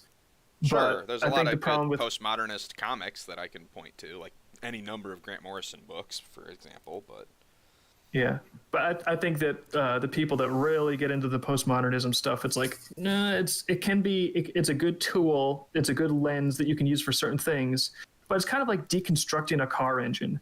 If you can't put something together again, you have not made the car better. yeah, I've used that kind of same thing where it's like, well, yeah, you took it apart, but you didn't build anything better with it. You just kind of threw all the pieces on the floor. Like, you did a good job, you got it apart real good, but now I just have a lot of parts. Yeah, it's that Frankfurt shit, dude. The critical theory shit. It gets weird. You look more and more into like... That's what it is. Like it's a theory they sell stupid people. This only goes as far as deconstructing. Yeah, it's like, okay, so what do you do after the deconstruction? Oh no, that's all. What? No, Like, after the deconstruction, What do you mean? Take it down. yeah, I've had people get mad at me because I'm like, well, what do you do after you deconstruct? It's like, well, that's all you need. And I'm like, all right, like, this seems And odd. like these people who unironically believe in this ANCAP shit, Oh, yeah. like you have no idea how the fuck people work. Oh, I know. Yeah. If you think for a second that people will exist in any state without some sort of central authority, you are a moron, or you are 13, or both. You're an even bigger moron if you combine that with totalitarian ideology. We're gonna have anarchic totalitarianism. I don't know. What fixes that, though? What fixes that, Hazen? What? I know a couple things to fix that. You got to go to that person and just start going, aged up, Aged Yeah, scream at them. You gotta age them up. Bullying And, fixes shit like what that that. Like does a lot is of people are... Hazen, when you do that, it Yeah. ages their brain up, and then they're not so stupid no more. Yeah, Oh, it God. does. I've seen it work. It The makes Can we do shockwave aged from up yelling. on politics? Let's try aged up on all modern politics. Like every time someone comes up, it's like, "Hey, racist, how's it going? I bet you're a huge alt-right." Just be like, Aged up! aged up. Intelligence up! Intelligence up! I'm raising your stats in real time. Sentient! Sentient! You can do it. I believe in you. You can't do it. That's why I'm going to yell it into existence for you. Yeah. See, now we're the heroes. Thank God. Finally. Yeah.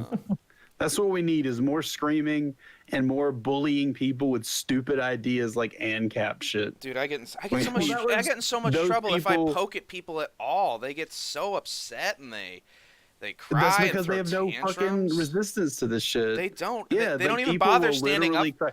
They don't even bother standing up for themselves. They just immediately go to sarcasm, tantrums, and throwing stuff. Like, it's ridiculous. Or they type in the chat they're having a panic attack, and then Yeah, they fucking like grown Well, men, yeah. grown male fucking men, American red-blooded men will look at you if you dare question some goofy ideology shit they have that is obviously Horse so shit. fucking outdated and stupid, and they will go, "I'm having a panic attack right now. I'm gonna have to leave chat for a me and- little while. See you later, guys." Me and Hazen tag teamed some poor guy into that, which was pretty funny. I wouldn't even call it tag teaming. I just made fun of him. I mean, Do you yeah. think it would even be helpful to? It was good. It 'cause was funny. If someone just crumbles at the merest implication that you're questioning what they're thinking, like, granted, you're not going to really educate them in the moment, but in Fantasyland, if you just pointed out to them, hey, if you have this much emotional stress over You gotta calm very, down. very simple questions about your position, do you think that indicates that you might have a problem with the way you're thinking, and maybe you should try to figure out why you hold these opinions, and until you can figure out what the basis is for them and be capable of articulating it and answering some basic questions, maybe you shouldn't hold it. Yeah, like, and it's oh, well, Oh, thank you, Kyle Cook, for the new like. I see that. It's just an opinion. You can get a different one. You can get a new one. Like, being wrong, I've been wrong about all sorts of shit. It's not the worst thing that's ever happened to me. Trust Trust me. You can reevaluate your what position. you think about something without your entire identity crumbling. And if you can't, maybe you're just weak. Maybe you're just a wimp. But Some that people was are. one of the reasons I left. That was one of the reasons I left like the church and shit that I grew up in, was because like Oh, did you? I grew up and I found out like at maybe 10 or 11, I was like, I don't think Santa Claus is really real. And then I started thinking about like, what if God's also not really real? And I know there are people out there who believe in that shit, and that's fine. But like when if you can't make me feel stupid for not believing what you believe, don't tell me that I am dumb for not believing it, because I will make you feel dumb for believing it if you do that shit to me every time. Or at like, least make you feel you real would bad. go to church, you go to church and ask choir director, preacher, all these people who are supposed to be authorities, granted authorities on the subject matter, and they just can't answer these questions, or they can't like explain to you why you're wrong for thinking a certain way, or they can't fucking like, they just get mad at you when you ask questions about it. That's the day I did that shit. That was the day I learned, oh, if somebody gets mad because you ask questions about why they believe a certain thing, it's probably not a really solid thing they believe. Like, you just have faith Or if or they whatever. just tell you, That's well, fine. it's so obvious, I don't even have to prove it. It's like, well, Right. If you believe that shit, you go ahead and believe it. You go believe that in church. Don't fucking tell me that I'm stupid because I don't believe the same thing as you. Because I know about 1 million Muslims in fucking Saudi Arabia that will come and tell you that you're stupid for not believing what they believe. yeah, I mean, that's I the think easy too, one with like, religion, that's is to just go with like, well, why is your guy the right guy? Why is your book the right one? They're both old, like, okay, you know. Because even, it's like, the truth. Like, that's what everybody. Oh, I because it's know, the truth. That's the word of God. Like, yes, these people over here say that's the They word say of the God. same The Jews thing. say the Torah is the word of God. Yeah, which I'm not gonna make a decision on this shit. I'm just gonna say I don't fucking know. Maybe one of you guys has it right. I don't care. Nobody's come down from heaven yet to tell me which one of these things is right. Not at least in whatever 2,000 years you think has happened. Well, yeah, like, it did, that's not happened yet. Yeah, it did. It happened in both Yeah. those books, so that's why it's confusing. At a job, you get sensitivity and inclusion training once a year, if not more. People need reminders. So, you know, if somebody's up there, hey, maybe come down. Maybe come down and do a little presentation every once in a while. I'm just saying. Yeah, it didn't. Yeah, do and I any of this think shit. too, like if you ever find yourself in a conversation where someone's just like, you know, good faith, like, oh, I'm interested in what you think. Why do you think that? If you suddenly feel like a surge of strong emotion, that should be an indicator that you have a strange emotional connection to that belief. And if you have an emotional connection to it, it's probably not rational. Or at least it needs to be examined more thoroughly. Yeah. Yeah, because it seems like people, they don't really believe things because they've, you know, thought with their brain muscles. Usually they just decide to adopt a set of beliefs because they're joining an identity like tribe. And that's why they get really angry if someone challenges it, because they feel like someone is challenging a foundational part of their identity, because they haven't really developed a personality aside from like you know, they take a multiple choice list of like opinions that you're supposed to have. They check those boxes and that's their personality. It's like they're just filling out like a social media profile. There's nothing else to them. They haven't done anything else. A lot of them haven't had any kind of life experience. So it's like, yeah, I get it. You think that this is who you are. It's not. It's just a really dumb idea that is running you around like a stupid brainless foot soldier. And maybe you shouldn't be a foot soldier for a dumb idea that you can't even articulate why you like it.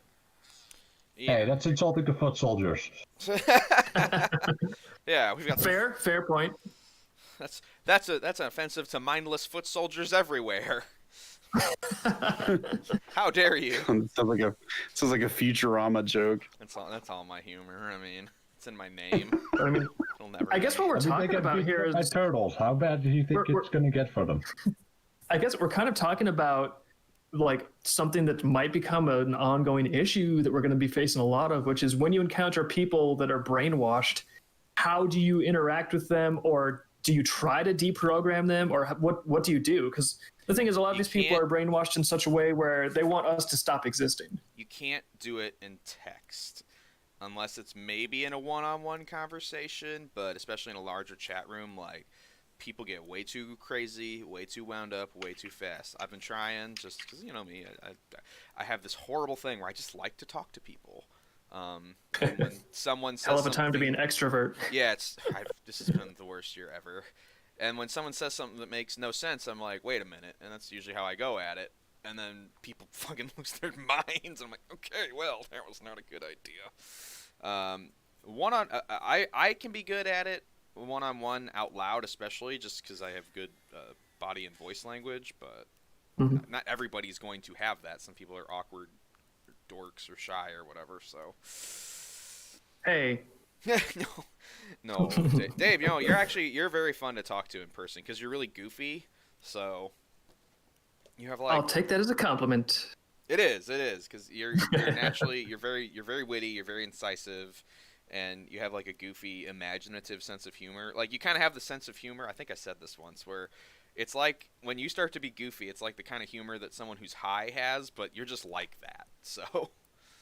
Yeah, like when I get really relaxed, like that's why I'm like with all this like super stupid like, oh, this health stuff, blah blah blah blah. I kind of feel like I'm not missing out too much on the alcohol or marijuana or anything, because if I just unwind, I can just get like that, and it's he does. You know, it's I don't need like the chemical boost to be absolutely the dumbest person in the room. I can just do it. He can do it. I've seen it happen, so I can. Yeah. No, because I remember I think it was on 4th of July, I was smoking, and I was, being a total goofus, and I was like, just sitting there thinking, like, is Dave also high? I didn't see him smoke anything. You're like, no, I'm just like this. And I was like, that's crazy. But it was like, you were just as goofy as I was, so, there you go. That's a good way to be, like, natural high, man. It's fun. Living in the moment and just like, yeah, thinking of whatever you're thinking of and having a good time. It's nice. I think that's another thing is people get wrapped up in like ideas. It's like, don't even like, most of the time, none of that's ever going to matter. None of that's ever going to touch what you're doing in the Thinking moment. is for fags. Yeah, exactly. Yeah. Let's make that the new Vivid slogan. Thinking is for fags. We'll put that on. It can only be the slogan when you say it, because I don't have that pass. We'll only put it on the false start stuff. Yeah, we'll just put it on my books. Okay, yeah. What happened to like think big, be vivid? Like no. Thinking's for fags. Get that out of here. Think what you want. Whoa, thinking's for. Let's not. Get that out of here. Get out of here. Yeah. Think what you want. Why even start? I too am a snack cook. I was telling my wife about that while we were buying like healthy food and stuff. We actually went to the grocery store. There's a new grocery store that bought one of the shitty ones around here, and they are very nice. They have stuff like sushi grade tuna and salmon and stuff. What did you guys have, like a Food Lion nearby or something? We're getting more Food Lions, but we have this little chain of stores called Buy Low here. Okay, I don't know that. I used to live in the South, and I remember seeing like Food Lion. I was like, what the hell is that? Yeah, you may have seen one near Savannah, but I think they're mostly like upstate shit. I think there might be some in Florida, but they were kind of just like a South Carolina thing for a while, and they ran their stores into the ground because they're morons. And Food Lion is buying some of them apparently, and I think this other place from North Carolina called Lowe's Foods is buying. I know about Lowe's. Some of them. Yeah.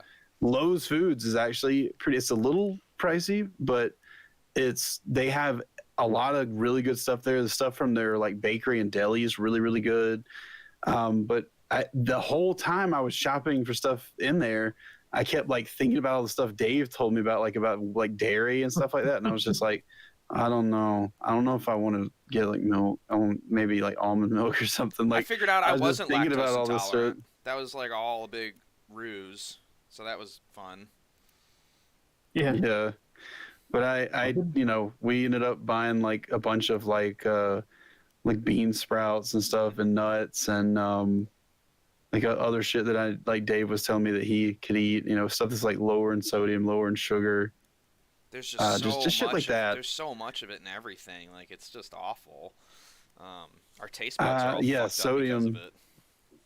So yeah, sodium nitrates and stuff like that are really really awful and stuff. Especially anything that like is designed to last a long time, like canned shit or something. Yeah. Pepperoni's full of sodium nitrate. Yeah. Oof. Pepperoni is cancer. Literally, you're eating cancer, but it's so good. I love pepperoni so much. When I was a kid, dude, when I was making money off shit, I would like buy like a stick of fucking pepperoni like once a month, and I would just eat that shit like a fucking giant Slim Jim. Yeah, I get that. Because I was an idiot. Eh, No, it's Yeah. good. It's good. I got to figure out a way to replicate pepperoni. I've already replicated like a chocolate, walnut, coconut. I'm getting some good ingredients and recipes and stuff. a lot of coconut at Dave's house. A lot of that. It's like we're always at a luau. Yeah. Except for Yeah, we got like a lot of fucking fresh Michigan. fruit, which I know has fructose in it, but fructose isn't really that bad for you unless you have some kind of condition. But You have a little bit. It's fine. yeah, we bought like, chopped up like mango and kiwi and strawberries and stuff like that. They do that like in the produce section there where they have like Yeah. this little package of them pre-cut up. That's so handy and we because then got you don't have to that keep like a and- fuck ton of fruit on hand if you want to like make a fruit salad. It's kind of nice to just be like, oh, here we go. Yeah. Um, Or I just get them and I just like fucking eat them like snack food and That's stuff. great. I eat that now instead of like Little Debbie's or some dumb shit like that. Yeah, no, we're all getting like smart and cool with our fruits and vegetables. Everyone else listening to this that doesn't eat the fruits and vegetables, it's like get on our level. yeah, come on, guys. I've been buying more and more fresh veggies just because I do a lot of stir fry and it's like, oh, this is just good, and this is good for me. And like most vegetables are very cheap, so as long as you're willing to put in the prep time to cut them up, you're good to go. Plus, if you're looking for a vegetable that's gonna like explicitly lower inflammation, go for some beets. Beets, really? Is that the specific one? I think. Yeah, I remember think reading about that. they one of the compounds in them blocks the receptors for like interferon alpha 2 or whatever that thing is. Interfera. That sounds like a video game I would have played in an arcade. Interfera. Well, I'm just making up words. Yeah, and like see you if could anyone be. can catch me. Like, I don't know. That one really Speaking strengthens your male vitality. I heard. Yeah. That alpha. Yeah, it really It does. gets your it gets your brain force speaking going. as What's up, Nico? speaking as a foreigner, is it not common for people in the U.S. to eat vegetables? It depends on. Because you're talking about it like it's something special. Some people really don't, and especially when you're in college Yeah. and whatnot. And if you want to eat good vegetables, like if you want to get like frozen vegetables, like you can, but they're really mushy. Like they kind of suck.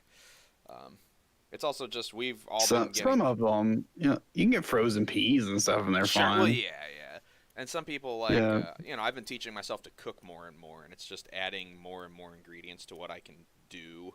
So it's like, oh, Yeah. here's the veggies I can use. Oh, I can do stir fry all the time. I was a college kid. I ate really bad, and then with my parents, and they did the cooking. So Yeah, a lot of Yeah, people never get out of that college phase of how they eat. Like they just keep eating like ramen and fucking like Chef Boyardee or whatever the fuck. I can't eat yeah, Chef Boyardee. It like grosses me out. people do not in the U.S. To answer your question, Nico, people here genuinely do not eat healthy, even when they think that they're eating healthy. People will go buy a fucking can of like corned beef hash, and it'll say organic on it. It's got And corn they and will go, beef in it. "That's That's healthy." healthy. That's healthy. It's I'm corn gonna and eat that, beef, or it'll that's a say vegetable. paleo friendly or some dumb Yeah. shit like that. There's the way people eat healthy here is all these stupid little like trendy diets, and that's why everybody's miserable and angry all the time.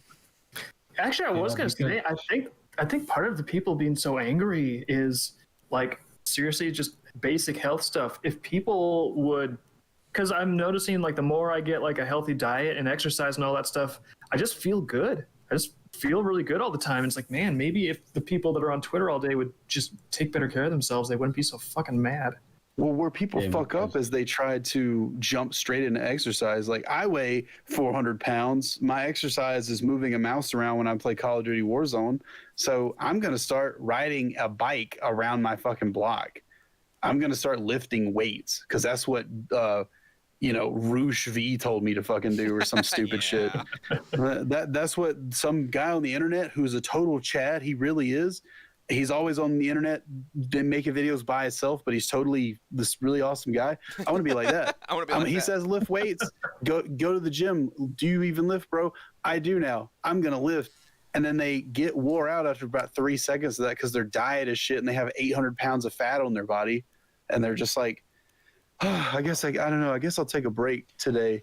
I wore myself out yesterday, and then they just won't exercise for like 2 weeks, and they just repeat that. Hey, like, dude, I'm you out. have I've been to out start. of it. I've been out of it because of Christmas. I got to get back on it. Yeah, nobody does that shit during the holidays because you're always going to different things. Everybody's got a shitload of food, but you Well, have to I also start got really with sick your at the diet. beginning of the month. Yeah, you must Yeah. start with your diet, and a lot of people try to do this keto stuff. Sometimes it works for people, but I don't know, they end up like not being able to buy a whole bunch of stuff, I mean, and it's simple to start. Like more veggies, cut carbs, more lean Mhm. proteins, smaller portions. You'd be amazed if you just like wait. You finish your portion and then you're like, but I'm still hungry. Wait 20 minutes. You won't be. Your stomach's settling. you won't be. You're Yeah, not as hungry as you it'll think, settle and you'll be and you'll fine. be less People tired. don't understand. Yeah, people don't understand how long food actually discuss. stays in your esophagus on its way to your stomach. It takes like a little while to get all the way down there. I'm doing again now after the holidays the pendulette thing. It's not like something he invented. It's just something it got famous because he picked it up. Oh, It's basically like reverse keto. Like all you eat is like raw, like starchy carbs, like corn and shit Oh, like that, and weird. like beans and peas and vegetables. does it What work? you cut out is sodium, sugar, any kind of fat, any kind of oil, any kind of fucking like meat or protein for a while, and you do that for like 2 months. And like when I did that for like a month and a half before, I lost like 30 pounds in that time. You could Like become, I started if seeing you the keep doing it, bones you in could my become hand anti. again. You could become anti-Dave because he's all keto. Yeah, we'll be Yeah. the two poles of the diet antipodes, and when we meet, we'll just like erupt in a dark matter energy flash. We'll just Dragon Ball Z fuse together and make the ultimate life form. Oh my god. Yeah, We'll be two because skinny guys, and we fuse together and make one obese monster. wasn't it a joke on Family Guy? Well, they There's like Dragon Ball Z 5 fuse together. No, there's like 5 girls that try to fit into a selfie and they fuse together into one fat chick. That's pretty good. That was like a Family Guy joke. That's pretty good. I didn't see that one. That is funny. Yeah. Good.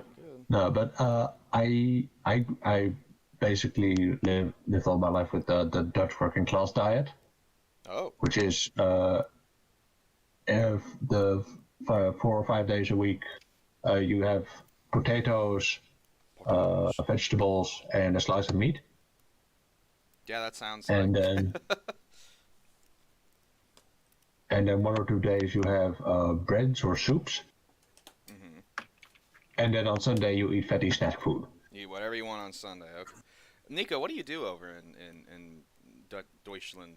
If you're allowed to tell us. Deutschland. Deutschland. That's Germany, you swine. I know. What do you do over there, buddy? You don't have to tell if you can't. I'm just Right now curious. staying up late to chat with you guys, but I think. Oh, you're like a college student, aren't you? I think you said that earlier. yeah, I'm at the university, yes. What do you study? You got like I'm not trying to dox you or anything, but you got like a Denmark sort of accent going on. Is that kind of where you're from, or? I'm from the Netherlands. This is Dutch. Another. Okay. So what are you studying? Like gender studies, or what you got?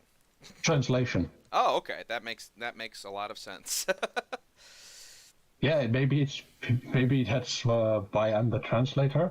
I've had people translate my stuff, and they're just like, I'm like, what do you do? And they'll be like scientists and whatnot. I'm like, oh, okay. Well, so I never know. So No, we take half of our media is imported, so we take translation very seriously. yeah, I guess you would if you're importing that much. Yeah. I hear that about a lot of European countries, though. Like Italy, that was huge. Probably still is, but it was ginormous there in the 70s and 60s, especially. Yeah, the Netherlands, Belgium, and France share a comic culture for the most part. Oh, okay. It's either the Franco-Belgian or the Dutch-Belgian comic culture, because Belgium is the comic capital of Europa. I thought And I they always share- thought, Belgium I is. always thought France was. Yeah. That's what I was always taught. So. They share it with the Belgians. Okay, the that Belgians makes are sense. more- Pushing shit in Belgium. No, I Yeah, have. Belgium is in Europe is bigger, whereas outside of Europe, France is bigger in terms of Okay. Franco-Belgian dominance. Someone in the chat says Belgium isn't a real country. I don't know what that means, but Shots, That's shots Finland. fired. oh my goodness. That's Finland. That isn't real, not Belgium. Brussels is the No, Belgium. Belgium is a runaway Dutch state, so he might be right. Oh, But okay. they won the war in 1830 fair and square, so I'll count it. They're a country. All right. I don't know all these European jokes, so sometimes this is Billy talking. He knows all the he's from the UK and he knows all this European history stuff, and he'll just Brussels make. is the capital of the EU. Fuck the EU. You The know, you're- EU does not exist, and soon it won't be existing. Not a big fan of the EU. Okay, I don't know anything. I don't know. They're kind of tightening up on immigration these days, aren't they? I mean, I would expect they would. It was kind of a disaster, wasn't it? You would think that they would have realized that 10 years ago, But there's still a bunch of global homo one world order bastards, and homo stands for homogenous in this case. Oh, do you guys have is there like a Belgium equivalent of Alex Jones? Do you guys have that? There is a Dutch version called Robert Jensen. He used to be a lot more sober, but he's gone a bit off the deep end now that he's kicked off television because he was media purged before not towing the line. Oh my god! See, Isn't it cool happening when everywhere. people get purged off of media and then they become like more extremist than they were before?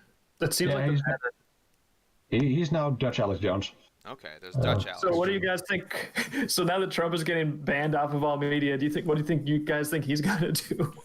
I've been instructed to dab. they'll probably on be the really calm. I've been So instructed. maybe to, chill out. I'm dabbing on the Europeans, as chat has told me to do. So there you go. Europeans, consider yourself dabbed upon by a 32. I'm not a European, I'm a Dutchman. That's right. That's right. Kitten is a Dutchman. He knows everything. No one wants to claim Europe. Like it's all like, I'm in Scandinavia, not Europe. Like the UK doesn't want to be considered that. Like the rest of the world considers all that shit Europe, and just like nobody there considers anything but like France, Germany, and what's south of that to be fucking Europe. Yeah. Well, it's the same. It's the same with it's a distance thing. It's the same with Arabia and East Asia and Africa. If people outside of those areas will lump it all together, but if you say that to someone actually from that place, they will go into a very deep description on how they're not like the bastards next door, because there's in all those continents, in the old world, you new world colonists, in the old world we have history with each other and we hate each other's guts with fiery passion. Oh, we do that We're too catching now, up. though. We're catching up. We're getting very good at it very fast. Yeah. Yeah, you guys like had 100 years wars and shit over there. You have churches that are. It's like that church is 1,000 years old. It's like nothing in this entire country is that old. The 100 Years' War was between France and England. Yes. No, I know. I'm just. The Dutch had the 80 Years' War with Spain. Okay, see, you guys have much longer wars. Well, that was back in the day when we had to walk everywhere and we had to sail everywhere. That's true. Wars just took longer. I mean, look at what we think of the Austrian corporal what you want, but he did speed up war by a hell of a lot with his old blitzkrieg shit. Called it the Blitzkrieg, yeah. They did a lot of meth. That helped with that. Dave Yes. Dave taught me Panzer Chocolade. That's right, yeah. Dave taught me about the meth thing. It's crazy. They even had a name brand for it during the World War II. They called it like Pervitin, I think. Pervitin. No, that's the medicinal form. The brand name. Medicinal meth. Yeah, that's the medicinal part. In rations, it was Panzer Chocolade. Panzer Tank chocolate. Tank chocolate. Tank chocolate. Oh my God. Flieger Chocolade. Airman chocolate. You see a lot of Panzer chocolate when the tanks eat too much, you know. It's a dumb joke. Yeah, fun fact. The East German Army and the West German Army both kept stocks of that stuff around until the 70s for the Paratrooper Corps. Oh, wow. So just meth was... Everybody was doing a lot of meth for just a good 30 years that's there. because paratroopers have to fight longer and harder without resupply, so they need the combat drugs. I mean, yeah, God, it's weird to think that reason combat for drugs are a keeping thing. around. I always hear about that in like as like a sci-fi thing. It's like, oh no, I guess they do that. No, Dan, they did that. Sci-fi stuff. There's a lot of sci-fi stuff that's coming our way. That's like sounds cool. Like, did you hear that China is doing? I forget where I heard this, but I don't even know if it's true. It's just cool sounding. They're engineering genetically engineered super soldiers. Yep. Oh, that's good. Well, Have you they seen? have to They're do even something having- when their guns don't work. Yeah, they're even making remote control soldiers now. I've heard on China Uncensored. Oh, we got those too. They're drones. My dad They're worked on called them. they're called No. Congress people. Yes.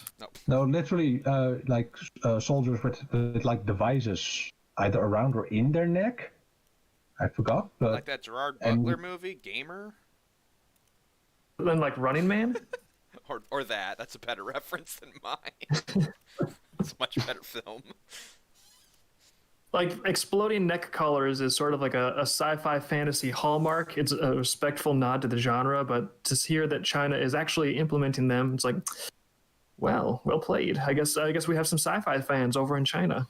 Have you seen those the Chinese influencer schools where it's just like rows and rows of kids like doing vlogs like all in a room? They're freaky looking. Yeah, just wait for about like 5 or 6 years. Those will be everything on YouTube. That's good. I know. Yeah. No, we might be finally approaching internet and internet too, because I don't want to watch videos for like that. Like that sounds like awful. That's going to be the only thing that gets whitelisted and algorithmically boosted. Like, you know that the only things that they're going to let on Twitter, like the blue checks and the YouTube stuff, everything's going to get buried if it's not like official party approved propaganda. I doubt China will last that long, to be honest, from what I've been hearing. Oh yeah, why do you think? What do you think?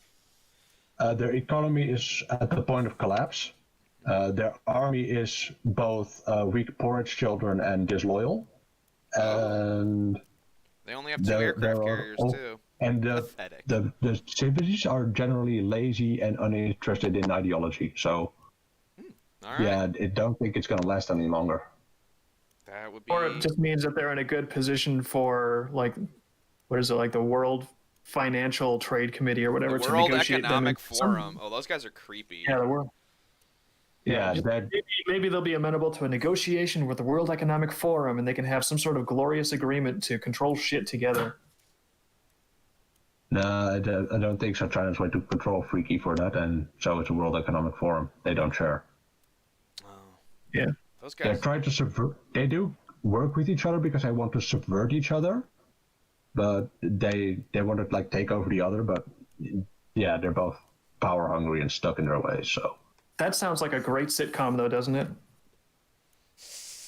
Yeah, sounds awesome. Except we're living. One agent's from China in the World Economic Forum. One agent's from the World Economic Forum, and he's in China. And they just happen to be the best friends. Actually, that's kind of like the plot for The Departed a little bit, but that's Well, yeah, also how but these- you will find The Departed is a very different movie if you just overlay the Seinfeld soundtrack at key parts. very different. Then it reverts back to the Hong Kong original. I forget what it's the original. What it's actually called. The guy in the fucking like hairnet and everything just like blows that guy away when he walks in the door, and you just hear "Ba-ding, ba-ding, ba-ding." Like fucking just establishing shots of New York.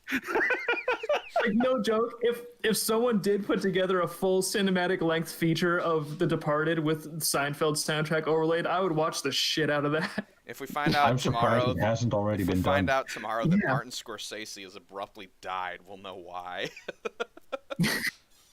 Oh no, it was us. We killed Marty.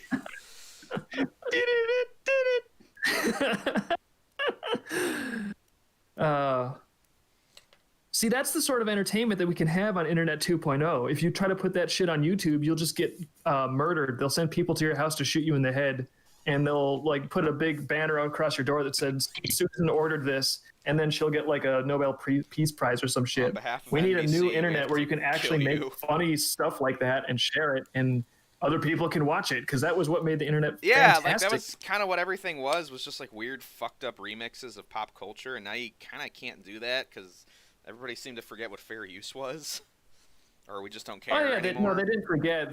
They just got paid off to absolutely disregard it. To not care. What was it you were talking about on Wednesday's stream? How you got struck for your own music, for your own comic? Yes.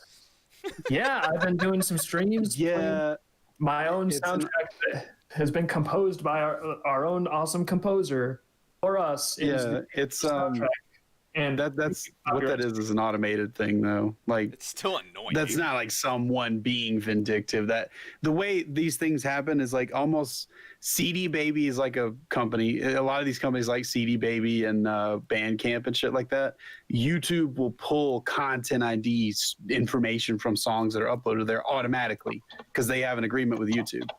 Yes. And but even if you have a license beforehand, it will still do that. But you have to like, there has to be like a strike first, and then that has to be like, contested, and then they have like CD Baby has to do shit that way. maintain that whole situation is dumb. I feel like the burden of destroying someone's creativity should be on the person who wants it destroyed, not like, oh, well, this system automatically wrecks what you made. Just in case you shouldn't have made it. It's like, no. They should have to. There should be a real human that is forced to complain, and there should be accountability if they're filing that complaint fraudulently. Like that is the way the system should be. The law fully supports the system potentially being that way. It's just these massive corporations. Surprise, surprise! They're doing things that benefit other massive corporations. It is sometimes that. A lot of things, because like even BitChute has to do this shit now, like where the way the system is set up is like because of like the 230 stuff, if you run a platform where content creators can upload anything, a forum, a video service, whatever, if they upload something that somebody else's copyright and you don't like allow people to DMCA that independently of you or through like an automated system, there is a chance that they can sue you for letting that be on there because you're like harboring them or whatever the fucking term is. So all these sites, even YouTube, like it is broken, it's stupid, it needs to change, but this is just the easiest system that people have for now. It's automated so they can avoid being sued. A lot of times if you contest that shit, there's a guy on YouTube called Silva Gunner, I think is his name. He just does like remixes of Nintendo songs and they're fair use. And Nintendo has DMCA'd him multiple times, and each time he just contests it and says, no, this is fair use. And then Nintendo, like it'll come to the point where Nintendo asks for like his information, through the YouTube system. They're like, no, we want your information because this is our stuff and we're going to sue you. No, he'll give him the information. Like he'll go ahead. And nothing ever happens. Sampling's fucking legal. Yeah. They just use this automated system as like a scare tactic. And they're going to do that whether that system is there or not. If that wasn't there, they'd email you. If you upload it to your own site, they're going to email you or your site administrator and have like a legal header on it and say, hey, we are prepared to take legal action to protect our intellectual property or whatever. These big companies just don't, especially things that are based in Japan for some reason, these like Japanese boomers who make video games from like 20 years ago, they cannot stand if some American person pops up and makes something out of their thing that people enjoy more than the shit they make. Like they did. There's a game called Sonic Mania. This guy named Christian Whitehead did. It started as a fan game. It became a real thing. Sega, he did what? Yeah, it's like you can buy it on the Switch now. You can buy it on Switch, Steam, everything. Yeah, it's crazy. But the guy made it as a fan game first, and Sega, I don't know exactly how this went down. They did their best to like fuck with that game once they picked it up. Like they were like, we're going to give you a license to produce this under Sega, but it also has to include this and this and that. And he's just like, okay. And he made that shit fun somehow. And every time they throw like more shit, he was required to include in it. And he was like, all right, fine. He just made it fun. That's very real. Chat is saying something interesting. Is there two people in here claiming they know someone from Silva Gunner? Someone named, apparently it's more than one person, or Silva Gunner. Apparently it's someone it's a collective? Yeah, they're saying that makes a lot of sense. Yeah. Shonik. I don't know what they're saying. Like, oh yeah, that guy's cool. Yes, he is. Japan takes copyright very seriously. Yeah, that's true. But yeah, that's. God, I was gonna say something else about the Sonic Mania. Never mind. It was neat that the guy got picked up and he managed to make it still work. I heard a lot of good things about that game. It's nice when companies see a fan. It's great. Yeah. It's nice when companies see a fan work and don't just like shit all over it. They're like, oh, we could like embrace this and make money off of it. Oh, cool. And then everybody would win. Yeah, like Nintendo, there was like a Mario Battle Royale thing somebody made in Flash or something, and they just like DMCA'd it, and then like a year later made it a game on Switch. Oh, huh. Like the exact same fucking thing. Cool. Chat saying Sonic Mania. Classy. Chat saying just got Sonic Mania the other day. Sonic Mania is one of the best games I've played in years. Oh man, lots of love for that one. Sonic Mania, it's like the old classic Sonic games, just improved a little bit. Yeah, but have you guys played Death Stranding? Very similar type of. No, I'm kidding. It's very fast. Yeah, it's super fast. Go through it really quickly. Yeah. I love that game. I love Death Stranding. I beat it 2 weeks ago. I beat it right before I went on vacation, and yeah, I loved the hell out of it. One of my relatives got me the soundtrack on vinyl for Christmas, and it's excellent soundtrack. So, and I've got new vinyl. It does have a good soundtrack. I have I have speakers for my vinyl player now, and they are great. I'm so happy. I don't have to just work with the little tinny ones that it came with. Yeah, and there was a game, the Sonic Boom game. I did a whole video on this. Sega hired Big Red Button to develop that game, and then a year before it was supposed to come out, completely fucked them. Oh, Jesus, really? Yeah. They can't, like, along the entire way. Bob Rafferty was like the lead. He's the guy that worked on like Jack and Daxter as a concept artist and shit. He started Big Red Button probably because he got tired of Sony shit, but he went and he did this whole company. It was the first job his company ever had when they formed, and they were having like trouble like keeping people on and shit. I don't know what the deal with that was, but like they the Sega hired them. That was like their first contract was to develop a Sonic game, and they developed this multiplayer Sonic game that was going to be on one of the first Sonic games on Steam. Just all this new shit. It was like, this is like, that could have been big. That could have been something people really liked. And they built it in CryEngine for some reason. I don't know why they chose that, but that's a weird choice. The CryEngine for a Sonic game. Yeah, an engine that's typically made for like high def fucking like person shooters, like realistic ones. They made it though, man, and it looked good. It looked phenomenal. And then a year before it was supposed to actually release on PC, like they had told people this was going to be on Steam. Sega, I can't remember what it was at Gamescom or something. I can't remember what it was they were at, but they showed it to Nintendo, and Nintendo was like, "Wow, this looks really good." And then Sega was like, "Oh, really? Really? Do you want it as like a Wii U exclusive? Do you want it as a Wii U exclusive? We can do that." And then they were like, yeah, sure. And then they were just like, oh, okay, yeah, let's go tell them. And then they went and told Big Red Button, and Big Red Button was like, what do you mean? Like, CryEngine's not even compatible with Wii U. CryEngine like, it can't won't run work. on the Wii U. It's way too powerful. We're going to have to scrap. Yeah, we're going to have to scrap this whole game. There was like a water skiing mechanic where Sonic would run so fast he could pull the other characters with him, like parasailing and shit, and you could travel across the water. Cool. And they just... like Sega team the Sonic team, excuse me, Sega said all this stuff was okay, and then at the very ass end of development, Sonic team came in, which is apparently separate from the regular Sega people, and they said, what is this, Sonic on water? You can't do that. Take that out.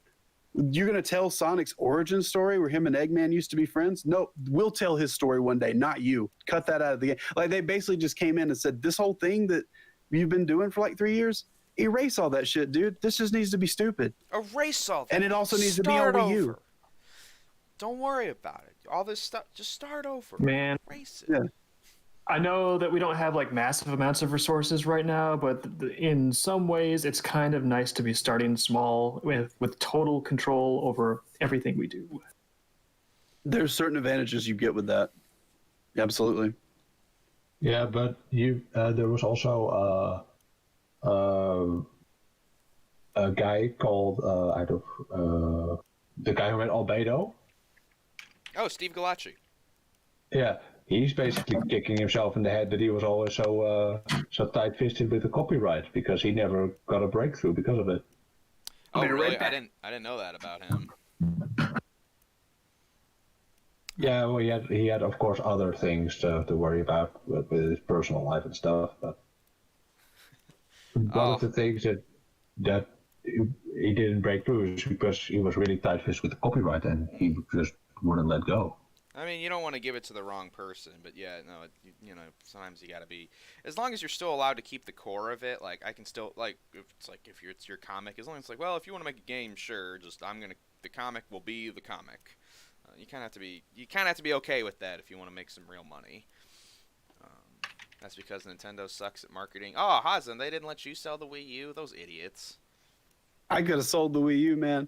I could have made the Wii U as good of a selling console as the Nintendo Switch. I know I could have done it, but Nintendo is so stupid and restrictive with their market. There's people out there right now today who have no idea what the Wii U is. They think it's like an add-on. I thought it was. My brother had to tell me, like, no, that's a new console. I was like, it is? Yeah. But I thought it was forever too, and I was like, "Well, I already have a Wii. Maybe I'll get whatever this is." And I found out it was like a whole new thing. It's not even compatible, and I was just like, "What the like? What is this thing?" Like, you go to the store and look at it, and you don't know what the fuck it is because they don't know how to fucking sell it.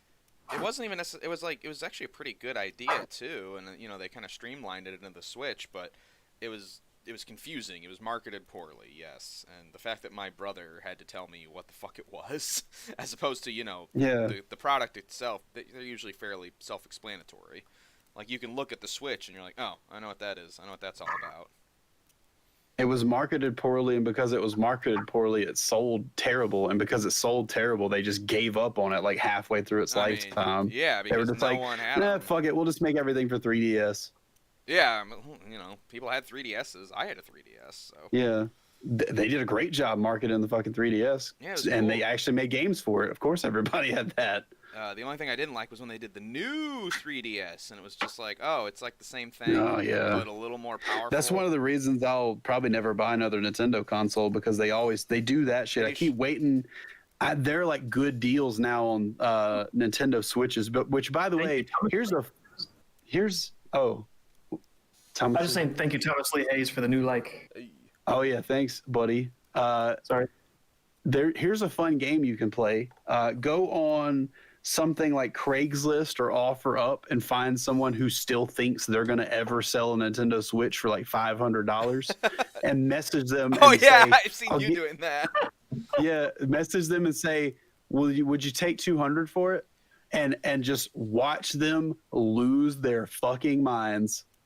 There was a woman who tried to convince me what she had was worth $450 because it was a Switch with a year of Nintendo Online. And I said, honey, I can go on Amazon right now and get a Switch for $300, and then I can get a year of Nintendo Online for $20 out my own card. And she was what you have is I remember worth seeing you post $320 maximum. And I think she thought, and I don't get a warranty if I buy it from you. I think she thought because it was Christmas, she could jack up the price, and I'm sure people fall for. Maybe they do. I don't know. There was a time when the pandemic started last year, because they weren't making any Switches and Animal Crossing was coming out. Oh yeah. That there was a little bit of a mania phase with the Switch where people were paying $500 and $600 for one because there's just no other way to get one and play Animal Crossing. People really go crazy for that Animal Crossing stuff. Like 5 people bought them for that price, and then it never happened again. But everybody knows, nope, these sold for $500 one time. They're worth that now. They're not. They never have been. It was just like a handful of people. You'll see that with Warhammer. People Nintendo has had problems with scalpers before, though. Yeah, well, every console manufacturer has problems with scalpers. These were people who had Switches for probably the better part of a year. Like, they were all used. They just thought, I wonder if I can get like $600 for one. And for a while you could. You can't do that anymore because they're now making them again, and people are tired of not selling them. So you can find used ones for like $200 and stuff. But then you'll see that right next to somebody trying to sell a used one for $500, and it's the same fucking thing. And they like, I don't know, they have like some kind of psychological kill switch. Like when you fucking offer them $200, their MK Ultra training engages, and they're just like, no, it's $500, it's $500. I will go. Like I messaged a guy one time, and yeah, he was trying to sell one for like $450, and I asked him if he'd take $200. No, he said the price is not negotiable. And I messaged him. I said, "Hey, can we negotiate on the price?" And he went, "No, it's $450," in all caps. And then a week later, it went down to $350. And I messaged him again, and I said, "So it looks like the price is negotiable." And then he messaged me. He said, "Not for you." And then he blocked me off fucking OfferUp or whatever it was. I was messaging him on. Oh man. People get really upset about the Switch prices, man. Man, It's really fun. my mom does resell, but she doesn't. I don't know. She doesn't seem to have to deal with this. She's really good at it too. There's some weird stuff you can resell for a lot of money if you just know how to time things. Vending machines is one of them. She ever sold any of those? No, I don't. Well, maybe I don't know. Why is that a big one? Vending machines? Because people get it in their heads that they're going to put a couple bubblegum machines out in grocery stores and become millionaires. So like you you can buy a fucking gumball machine or like one of those toy dispenser things with 6 little vendor things on it. Mm-hmm. And then I've bought one of those, like somebody just didn't want, they didn't make money or something. You find people who have like fucked up and bought one, or they're just getting ready to like retire from running like vending routes and stuff. And I bought one with like 6 heads on it for like $200 once, and the next day I sold it to somebody who paid $350 for it. Huh, that's crazy. Nice. I just clean it up, and then I just put vending machine $350 on like a vending machine forum or something somewhere, or eBay, and people come and get that shit. She just finds shit at Goodwill and resells it for like sometimes at like 10 times what she paid. It's crazy. Ooh, that is crazy because Goodwill's not like cheap anymore. No, the big one she says that made her a bunch of money this year was she'll spend the whole year going to Goodwill and other places, and she'll buy camo stuff and fatigues and then sell it all in October because people are looking for stuff for Halloween costumes, and she says it just sells for like 4 to 8 times the price, and she'll just have a ton of it. And it's like, oh, I bought this pair of camo pants for $8 and then resold it for $40. Well, that's easy, you know. Yeah. Dave managed to get that is easy. Dave got the stuff that didn't sell because he needs because we're gonna do some hunting stuff next year, and I was like, oh, Dave's gonna need camo. Oh, this is all in his size, not mine. So yeah, as my revenge outfit gets ever more complete. Yeah, now this was not a Goodwill find, but he also inherited a ghillie suit from my dad, which The ghillie suit is cool, man. I can't wait to use that. I can't wait to see Dave in a ghillie suit. He looks pretty good, and he looks you pretty won't good. see me. Yeah, you won't see me. Yeah, I guess you're right. I didn't think about that, did you? Until he gets shot by a random hunter. Until it's too late. Hey, well, So he gets trampled by a deer because a deer didn't see him. hey, when you go deer hunting, you gotta wear the hunter orange. But when you're going after like turkeys and stuff, you don't gotta do that necessarily. Yeah.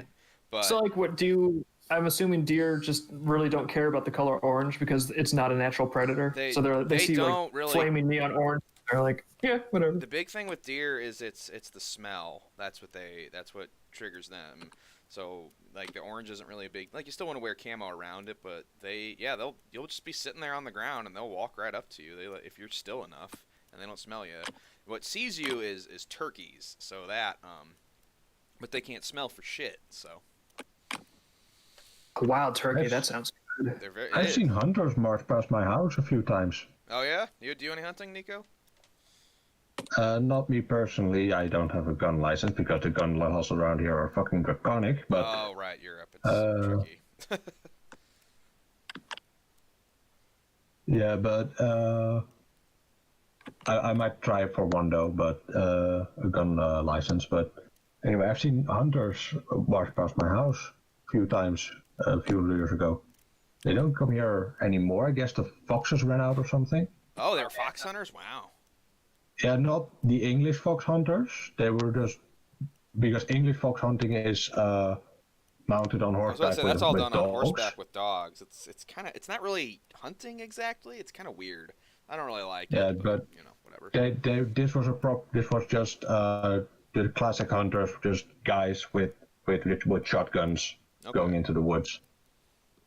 Yeah, they even marched kind of like soldiers on the way back and forth. That's fun. I mean, you kind of, if you're all loaded down, you just sort of end up walking a little different because you're in unusual clothing and everything's heavy. No, I mean they had like camo on and old-fashioned hunter caps, and they marched in a straight line into the woods.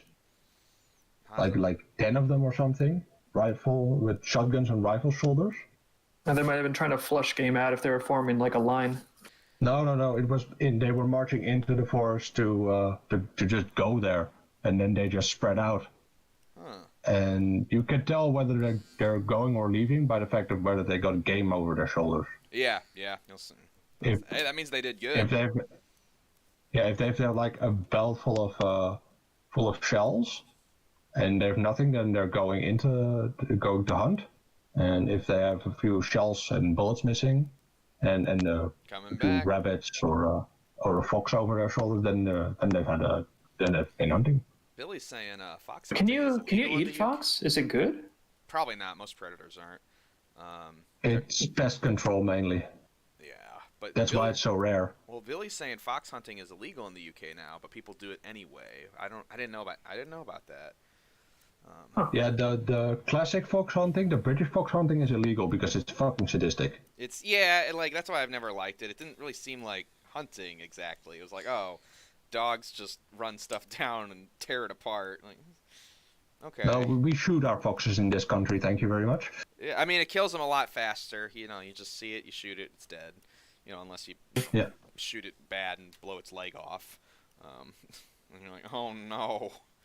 Then you feel terrible. But you put it out of its misery as quick as you can. You don't, tear it apart with dogs. That's why hunting shotgun has 2 barrels. Yeah, actually, yeah, that's a good point. True. Or your it's why they still let you use magazines instead of single shot rifles generally. It's like, oh, you might need an extra bullet or two to put the animal down. Yeah, in the Netherlands, hunting rifles tend to be old-timey World War II, World War One rifles. So, especially for mid-game, because shotgun slugs are illegal here. Really? Oh shit. Yeah, so they use like converted, outdated military bolt actions. I was gonna say, yeah, I'm working on a military Model 8 bolt action right now, so. Yeah, mainly the old Dutch service rifle and the Kar 98K and the Enfield are very popular here. Oh, Because, I know the Enfield. I know the Enfield. Because gee, which armies were fighting here in World War II? No idea. Oh, I happen to know because I'm a massive war nerd, but I can tell you're really into war history. Yeah. yeah, primarily the Dutch army, the German army, which also used lots of captured Dutch equipment and outdated stuff in the occupation. And we were primarily liberated by Commonwealth forces, so Britain and Canada. There was even a one-eyed Canadian mad lad that single-handedly saved the town of Arnhem. Oh wow! How about that? They even named a street after him in that city because he saved it single-handedly. Wow. Well, who the hell was that guy? There was an episode of what's it called again? The One-Eyed Scout.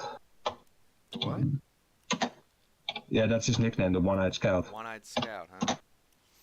I think I I'm heard looking about up. that. I think I saw a YouTube video about like most amazing Canadian soldiers or something. Uh-oh. Oh, Zwolle. It was Zwolle. My bad. Sorry. What was his name? He liberated the town of Zwolle. Small. Okay. Billy It was saying it's a guy named Leo, Colonel Frost. Leo Major. Oh, okay. Completely different. But that's always crazy when you hear a story about like, oh yeah, this one guy went ahead and took over an entire town and pushed a division out. It's like, and you can't write that kind of stuff in fiction because it's not plausible. Yeah, if you're Yeah, and people and- and then you hear how they did it, and it's always like they'll like fuck with them or trick the people somehow. And it's like you tricked an entire division to leave because they thought you were like more guys than you were, or something. It's always something weird like that. No, he just strapped himself with SMGs and he unloaded them Oh, he just with murdered down the fuck lobbing out of hand them. Got grenades it. That's while pretty holding a good. driver of an armored car at gunpoint Oh my god, to drive him around. some guys have. He all just the did an fun. Arnold Schwarzenegger. He literally like reenacted Commando, and that did the trick. And it worked. No, Commando was a weak imitation of him. Sometimes. Oh, hey, Shannon, good to have you here. How's it going, chat? She asks. Good to have you. Sergeant Majornico sent a link. I don't usually watch videos while I'm streaming. Sorry, bud. No, that's the video about that guy. Oh, okay. Well, if anybody sent else it. wants to learn more about this guy, are you Sergeant Majornico? Major Nico. Yes. Yeah, that's you. Sorry, Sergeant Major. I'm slow. There was a That's British. the name of my character in the upcoming project we're working on. That's right. That's right. I don't know if I'm allowed to say it, Dave. Am I? Oh, we talked about Tectonic before. You're allowed to talk about it, Yeah. but again, Yeah, like I that's said, fine. we might be getting like script and creative revisions just because if I'm putting like a project lead in charge of it, I want to give them the latitude to do what they got to do. So right now, everything is in the category of like concept, and it'll be kind of up to them what they want to roll with. Plus, when it comes to production, we have to make sure that we have production that we can actually pull off. And that means there might be stuff where it's like, oh, we can only afford to do like these background assets. So the initial scripts have to be limited to like, these characters that we have a budget for and these backgrounds that we have a budget for. So I don't want to like promise everyone, oh yes, the stuff we've come up with, it's set in stone. Cause it's like, oh, it's going to be concept. Hopefully we'll get to all of it. But based on our limitations, we may be starting off with like more limited events and stuff in the timeline. See, remember earlier in the week I was saying we sounded like the guys in the Venture Brothers book you got me? I was like, oh, there it is. Talking about episode 1 where it was super limited. Or even the pilot where they're still figuring everything out.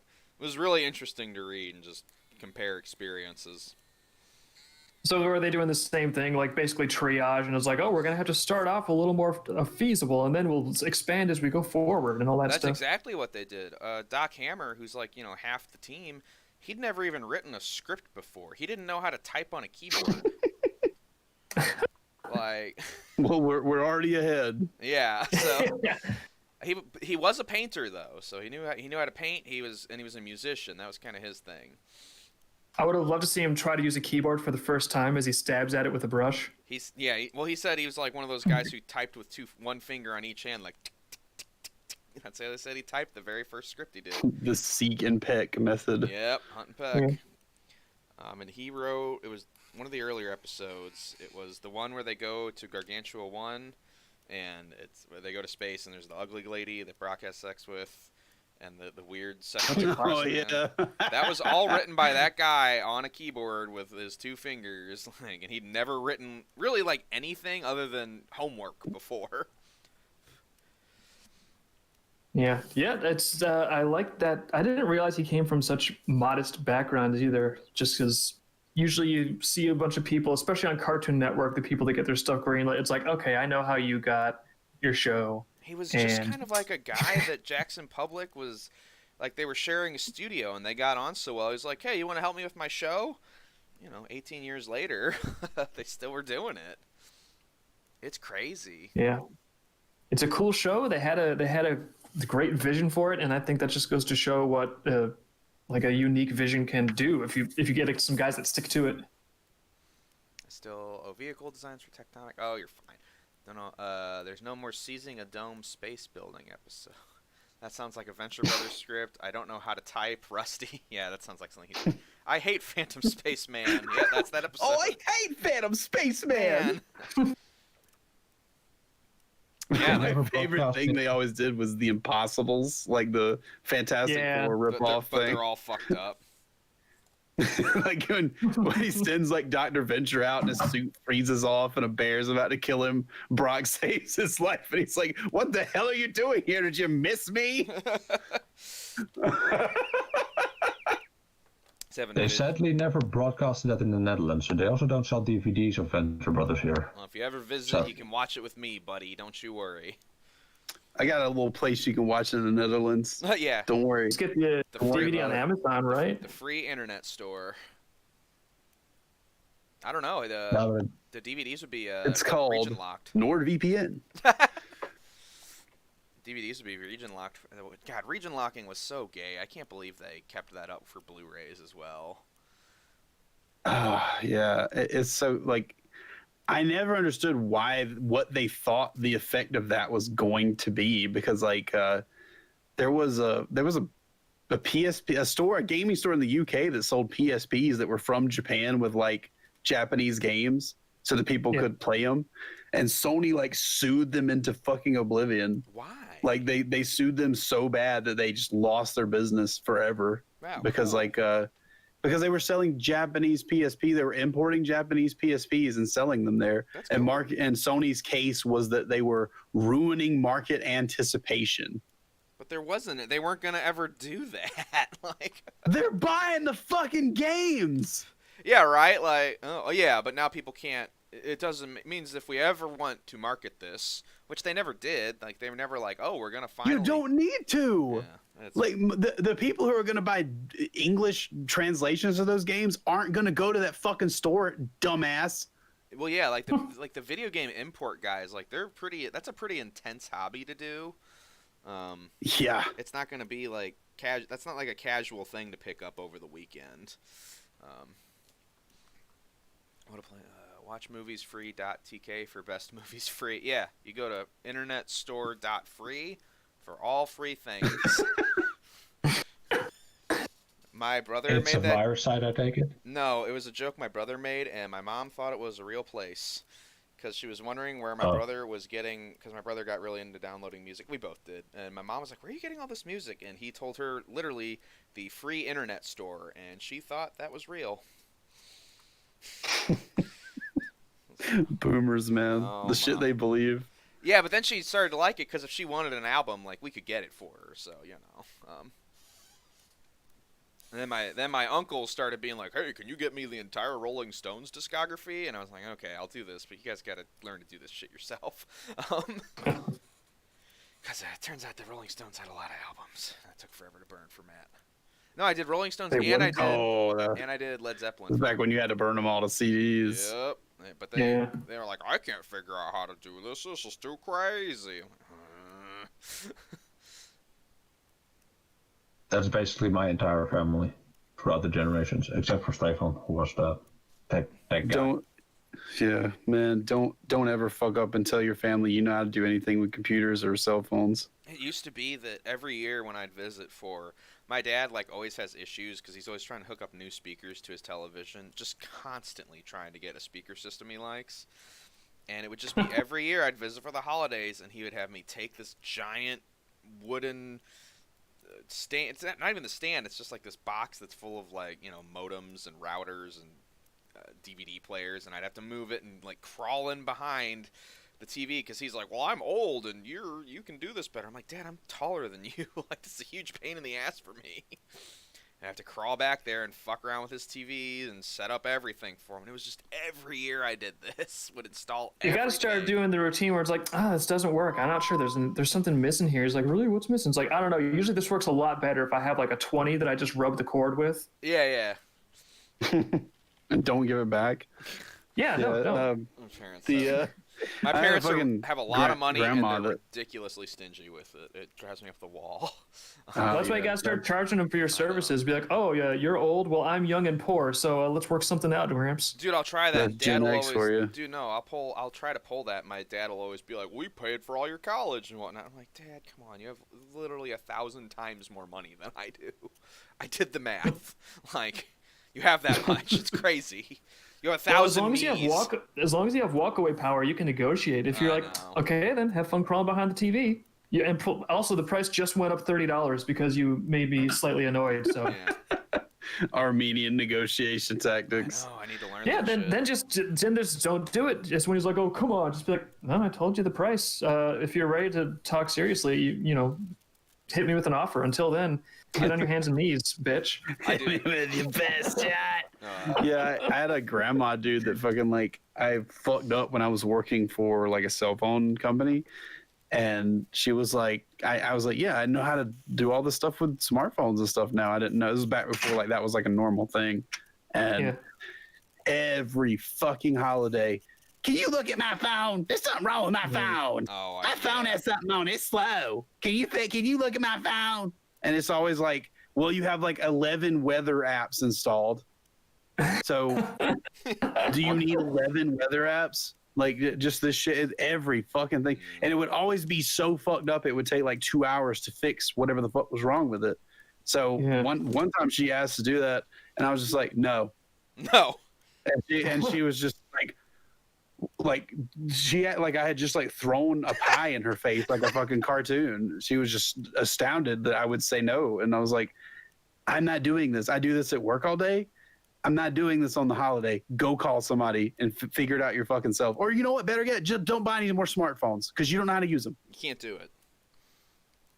If you're 80 years old, don't buy a Samsung Galaxy or a fucking computer. Just sit at home and listen to your fucking AM radio, and just stop bothering me. Stop bothering me. Stop bothering me at every fucking holiday we have. The time I'm supposed to have off from work. Yeah, no, I've had to repair, and like I'm not even that tech savvy, especially not anymore. But back when I was younger, I was more technically literate because I was doing digital art and all that stuff. Now I've gone retro. I forgot everything. So That's all right. You live in a better world. it is nice. Well, except I still run my mouth too much on Telegram. I gotta learn to shut the fuck up. Your family's on Telegram? No, I'm talking about just in general. And just in general, yeah, I wish they were. I'd be like, hey mom, want to join my furry group? It'll be funny. It'll be so funny. Dad, you It would too. be funny, you're right. She'd probably get in there and she'd be like, oh look, I remember you. Like, did I meet you at Anthrocon? My mom doesn't talk like that, but Like an Artemis Fowl character. yeah, I don't know why I'm doing that voice for her. My mom is suddenly like fucking North Irish. Yeah. Well, she is like a quarter Irish, so maybe. I just love Olive Bones' pretty little drawings he does. She Oh, does. lordy. She... oh Lord. Baby. This morning I was having my cuppa, and he drew me a picture of a little doggy. The Monitis drawings, man. She was like, Now she's Jamaican. that's my dad. Oh What? my That was- God. I thought that Have was I my told Irish you? accent. Have I told you the stories about my dad and accents and how embarrassing it is? No, what does he God. do? I gotta hear this Oh now. God, I'll tell a few of them, but like he used to do a lot of international travel. I guess he's not as much anymore, but if we went on vacation somewhere, he just liked accents, and he would start to do people's accents from those areas. I swear to And we went on vacation to Jamaica, and I swear to God, he talked like he was in Jamaica for like a month. The worst that Me brother. he did, and if you mention it, he'll lapse right Blood. back Hey, into born it. man. Hey man, we wanted the red stripe. Born man, how's it going? You guys ever seen that needle drop interview with Sam Hyde? Yeah. Yeah. The one he man, this is my disowned. real accent, man. It is like I do the American accents because people shame me for my Jamaican accents. That's how I get the views. The worst it ever got though was we were having a garage sale, and this little Asian lady was there, and she was trying to negotiate with my dad about like the price of something, and she didn't speak that good English, and I swear to God I'll never forget it because I was in high school and I was mortified. My dad just starts saying to this poor little old lady, he starts going, "4 dawa, that 4 dawa," and I'm like, "No, Dad, don't do that." And he's like, "What?" And I was like, "Just give her $4 and then we can talk about it." And I told Mom later. My mom still thinks that's the funniest thing that's ever happened. But yeah, your dad spoke in English. Yeah, and like I didn't even realize he didn't even realize what he was doing. He just started doing it. I was like, "Oh no, Dad, you can't do that." He loves doing voices, so he'll just sometimes lapse into them when he shouldn't. But yeah, he'll also do it at restaurants. If we're at a restaurant that's like of any sort of ethnicity, he'll do that accent too while he's ordering the food, and it's amazingly embarrassing every time. Almost What do you think incredible. people think of that What's when up? they hear him do that? No one ever does. They're polite. No one ever does anything. No one's ever said anything other than me, or me and my mom will be like, "Doug, you're doing the voice," and he's like, "Oh, what?" So, do you think we could get away with that, or is that like a boomer privilege Yeah, right. sort of thing? Yeah, I think that's like Get away with what? get away with the what, man. That's my dad. Now you guys sound like Dracula. Get away with what? Blah blah blah. Yeah, Jamaican. I want to suck. I'm not doing an accent. I am Jamaicula.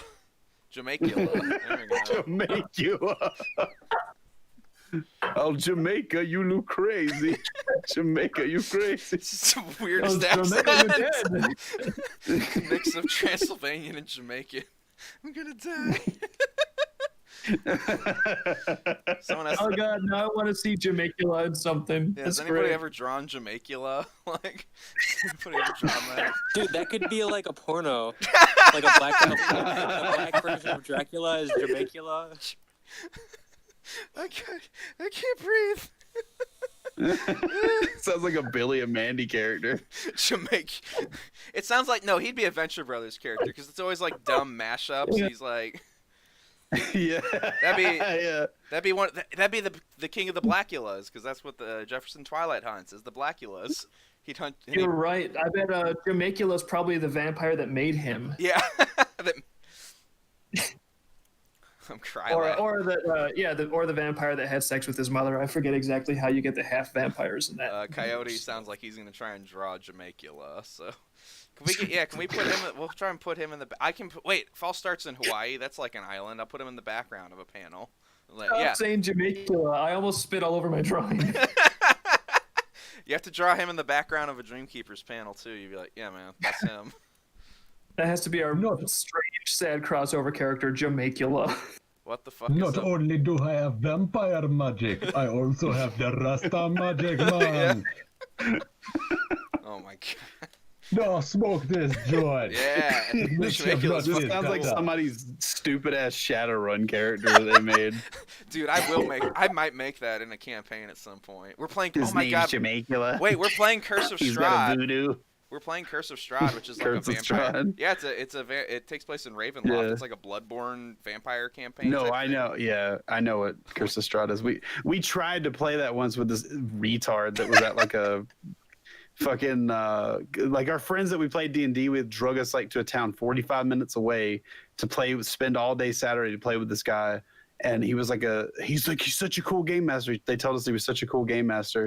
And he was like first of all he was going to want to play Curse of Strahd with like 15 players. Oh, what the And fuck? took Oh, I gotta and get. the first thing you fight in Curse of Strahd is zombies.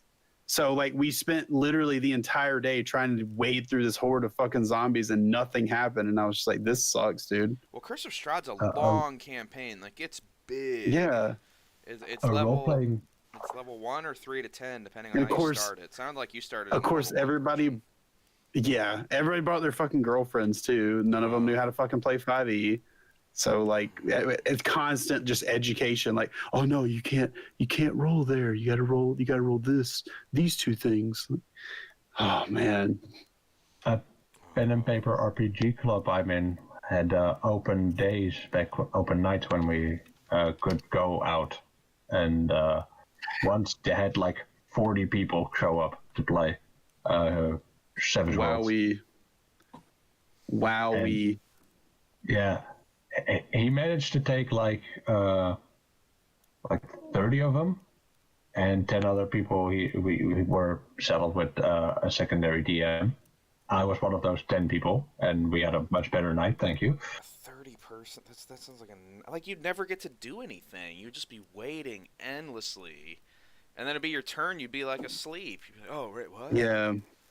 Oh. Yeah, The more the merrier is not like a thing with like D&D game, like 5e. I'd say probably second edition up to 5e. Any of these games really. I don't think I've played a pen and paper tabletop RPG type of game that wasn't best played with like maybe 3 to 4, maybe 5 or 6 people. 4 to 6 is kind of what D&D is designed for. So that's generally where you want to be.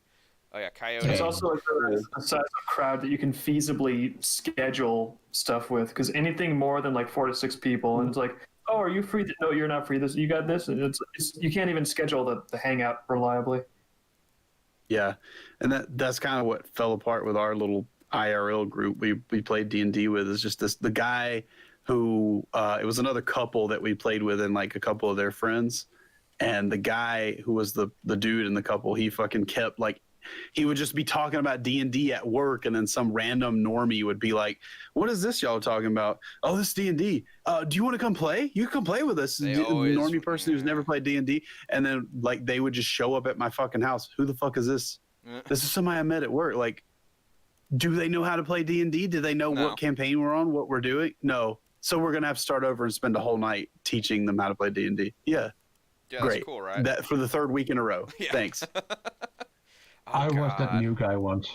It's okay to be the new guy, but like, I don't need a new guy every fucking 4 weeks in a fucking row. Like, I want to play D&D. I want to GM. I want to like do the game. Yeah, well, that was another group, a different group than what I just mentioned. That was a lot more intimate. We were like with 7 people, including the DM. That I did that for 2.5 years, and I still have the character sheet. Plus Knots. Oh, that was Cleric of St. Cuthbert. That was my group I ran in college. Was me plus 6 other players. Some people would rotate in and out depending on college stuff, but that was great. That was like my first real creative writing experience because I started doing it in high school.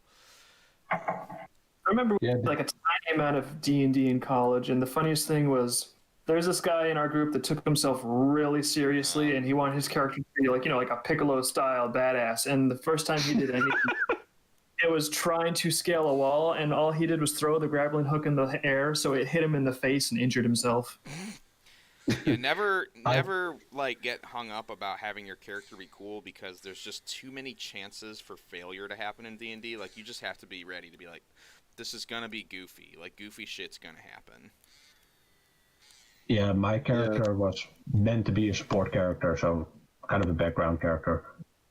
Aww. I like playing support characters too. Yeah, when I play, there was one guy when it was always either me or him that would end up DMing. And then when he played, he would always play characters that he would try to get killed constantly. Oh, yeah. Like, he would run into a fucking horde of like armored orcs and fucking try to like fight them by himself.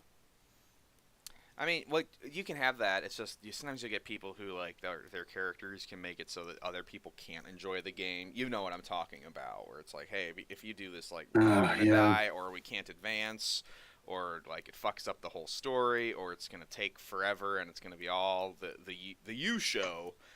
I'm sure you've had those nights where it's like, oh, this was kind of all focused on one guy's character because he managed to make it all about himself. Yeah, well, there's ways around shit like that too. Sure, like, if you're a good people DM. just shutting people down about stuff. Like, I don't know. Some people think that D&D night is their personal 5-hour stand-up practice, and yes, it just isn't. It just isn't, man. Sorry, I'm not gonna let it be that. I had some players like that, not in the current campaign, but in a different one I played with my husband. He ran Tomb of Horrors, which he ran very well, but we had two problem players who just wanted it to be the duo comedy hour, and I was like, man, I'm really enjoying this super hard dungeon. Can we get back to that instead of like your weird like shtick you want to do really bad? I always call it shtick. I don't think I've ever run into that sort of problem. So is it like if they had characters where, oh, this character has like a funny personality or it's a witty character, that seems like that could work. You can. There's always ways. There's basically anything in D&D or any role-playing game there's a way to do it well and right, and there's a way to do it very wrong. I'm surprised AJ hasn't heard me talking about this and leapt into the call because he loves this stuff. Yeah. I'm gonna leave soon. I need to go to bed. We only got 15 minutes left, so. But Nico, it was so good having you, man. It was good to meet you today earlier, and then have you on the stream. Feel free to pop in anytime. You're a great guest. Yeah, it's nice to get fact checked on history and war stuff. It's actually kind of education. Yeah, it's just 4:00 at night, so yeah. Ooh. Oh, geez, yeah. Get some. So this was if they're on more reasonable times, happily.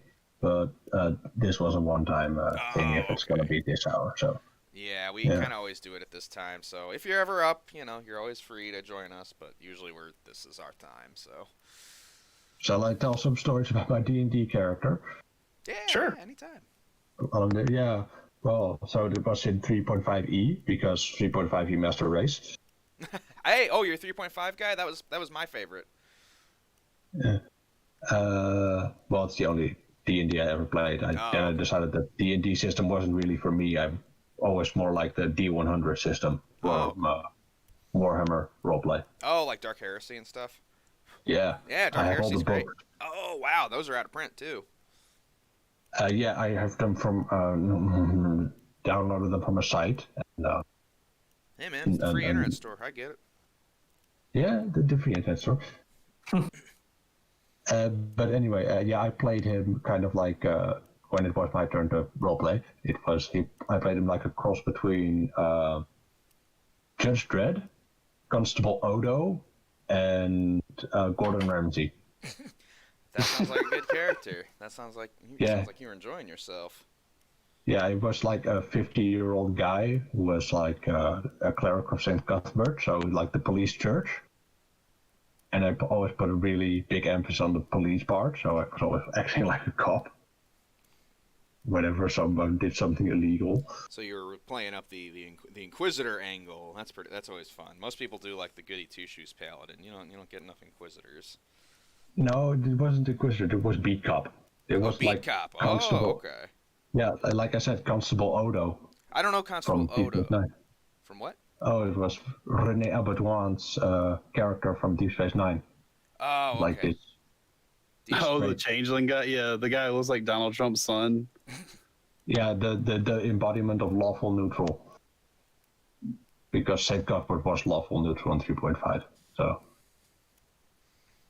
Okay. yeah, basically I always had my mace, always like the Bobby thing, what Bobbies do with their bats. Coyote's Doing saying in that? the chat that he played as Zack and Wheezy from Dragon Tale. I don't know Oh I don't know my anything God. about. I don't know those characters at all. In a one-shot tabletop session one time. Who are Zack and Wheezy? You The two dragons that are like fused together. They're like one body with two heads. Oh, I thought that. Oh no, that was Quest for Camelot had one of those too. There was a Quest for Camelot. Yeah, there was one of those in there. Okay. This was a dumber version on PBS Kids. Well, Quest for Camelot was pretty bad. Like, it's a pretty bad movie. I never saw it. Was it awful? I It's never heard anything about it. terrible. It's I remember seeing the Dutch dub and it wasn't that bad.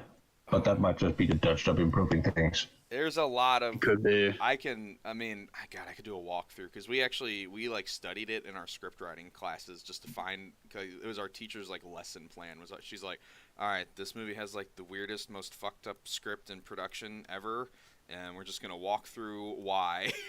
It was really fun, but there's a lot wrong with that movie. You don't like I was probably too young to see that. It's a lot of, I mean, I don't know, maybe the Dutch version is better, I don't know, though the English version with one of the dragon heads is John Cleese. It's like that's kind of fun, but you can only work with the material so much. Yeah. Yeah.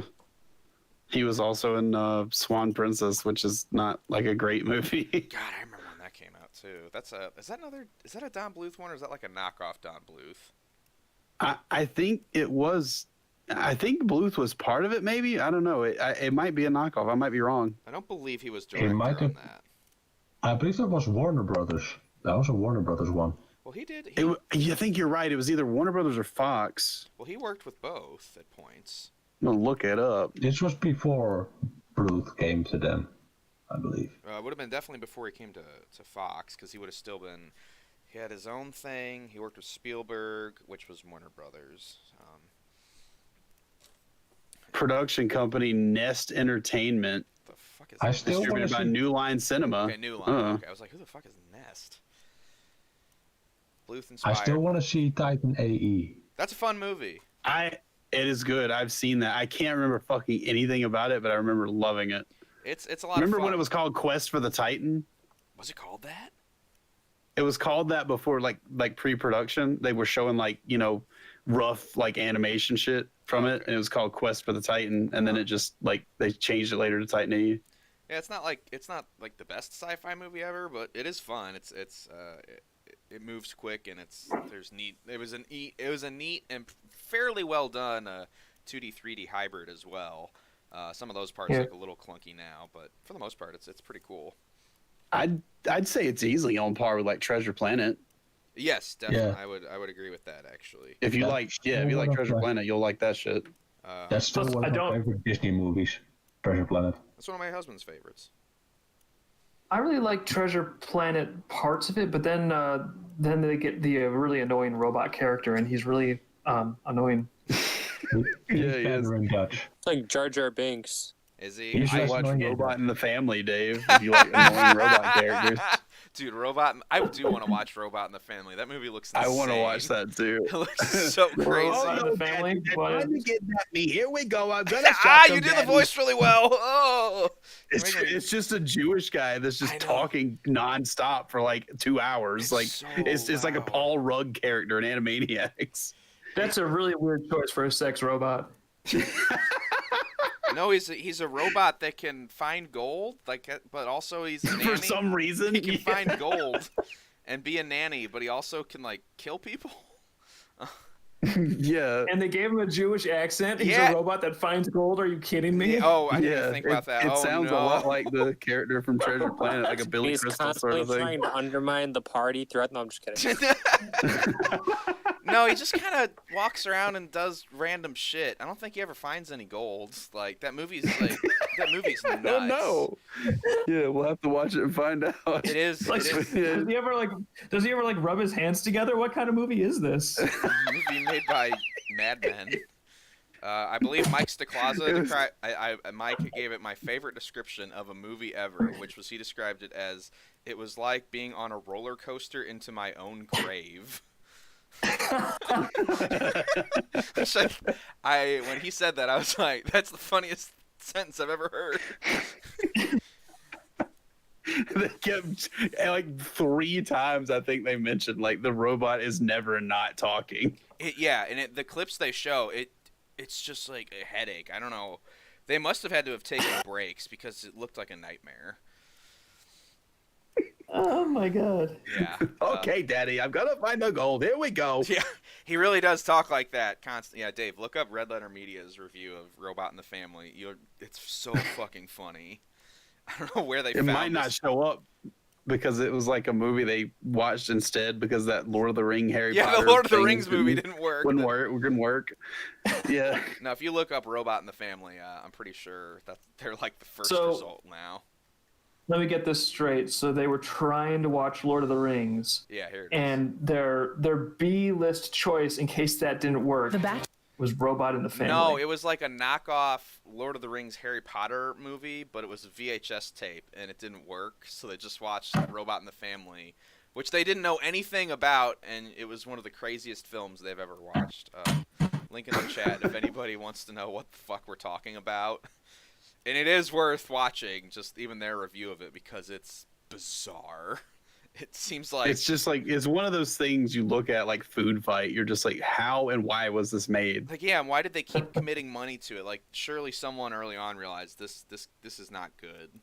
This cannot be salvaged. Like, as soon as you saw that robot outfit where it's like a guy who's painted gold and covered in like cheese graters and Christmas lights, like he looks insane. It looks like a crazy person, like Francis E. Dick's idea of like a robot, like butler that the fucking gangster policeman will install in your house or something. Well, what is it? It's the guy from, It's like a schizophrenic dream. It is. And it's the guy from... It's one of the actors from The Matrix. Is the main actor is like the random Persian antique salesman. The guy that was in like 3 Men and a Baby. You mean... Not 3 Minute... It's not...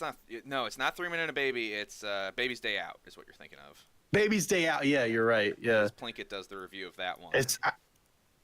I really think that it was during a time when stuff like Mrs. Doubtfire and shit like that was It getting has like to really be. popular. It has to be. And they just thought like crazy character who talks all the time and just does things. Yeah. Like they just thought like that was like the only thing that was like catching people's eyes. Well, Johnny Five's like talkative and he's funny. Let's do that.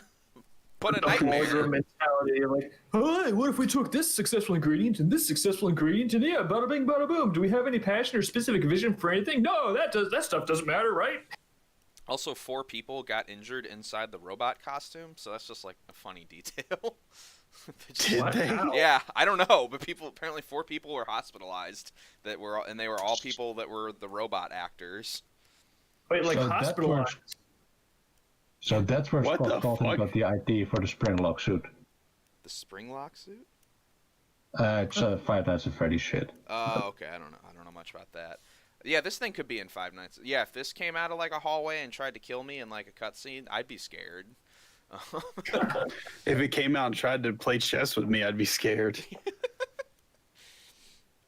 So yeah. Anyway, God, I didn't expect I'd get to talk about Robot in the Family. I love this shit. So it made me happy especially when you did the voice, like even at the right speed and everything. I was like, oh yeah, he's heard this. He knows. Somebody said something. I don't remember if it was in the Dreamkeepers chat or not. They were talking about like where did I find the sound clip of the fucking guy from Skyrim? Oh yeah, and that was just you. I was like, what are you talking about? It took me like 10 minutes to figure out what they had mistaken for a sound clip. And I was like, no, that's not a sound clip. That's me in the bathroom at work. I love bad like Skyrim and Oblivion voice acting. It's so funny. It was better on Skyrim just because they had like a wider cast. Well, they had like, more actual than voice six, actors. They had more than 6 people.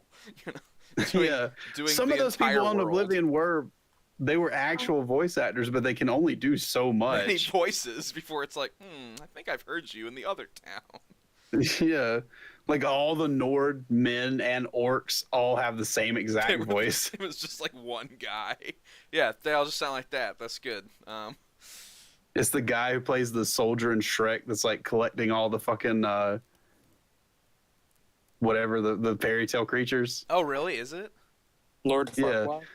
No, the soldier, only. the woman takes he takes Pinocchio to, and he goes 5 shillings for yeah. the possessed toy. Yeah. That guy. Just kind of like a random background. If only they were all voiced by Lord Farquaad, then that'd be something else. John That's like Lithgow. 5 shillings for the possessed toy. That's the type of voice where it always sounds like you hear that and it's like that sounds like a guy doing a voice. What if that's how he sounds like normally all the time? Like he's in the grocery store. Like he's I wonder if I'm cursed. going to have cabbage or kale. How's it going, Fred? Another day, another septum. Have you heard of the High Elves? Yeah, Fred, we heard about them. Like, we know all about the High Elves. Have you been to the Cloud District or the Sky District or whatever? The Cloud District. Yeah.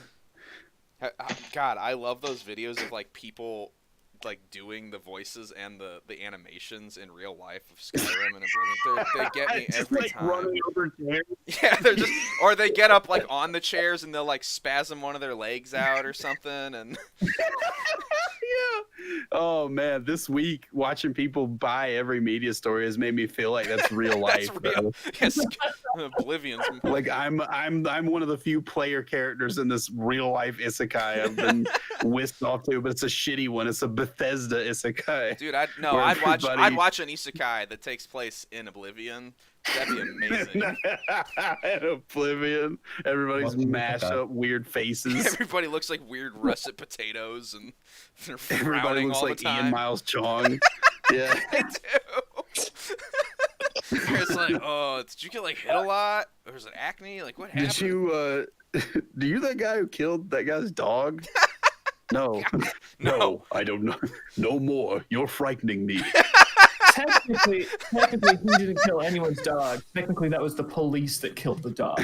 To clarify. Need something? Yeah. Need something? Oh man, Oblivion's full of like gold little It's so fucking lines funny. like that. It's so funny because everything's like, Have you it's fun to play, but Have you everything's s- just a little weird and awkward. yeah.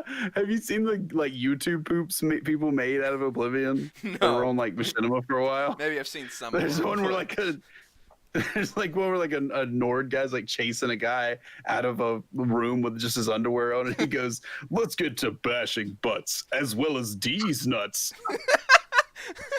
I remember that for the rest of my life. It's so fucking funny to hear an Oblivion character say D's nuts. The capital is at the center and arranged around it like the spokes on a wheel of the 9 districts. Oh no, they're saying it again. Dave's like, what the fuck are they talking about? I feel like I've got some Oblivion familiarity just through cultural osmosis. I don't think I've ever played it though. Same here. It came out when I was in high school, and it was like the coolest, biggest, most amazing open world game ever. And then now we're like, oh yeah, that was real awkward. Just...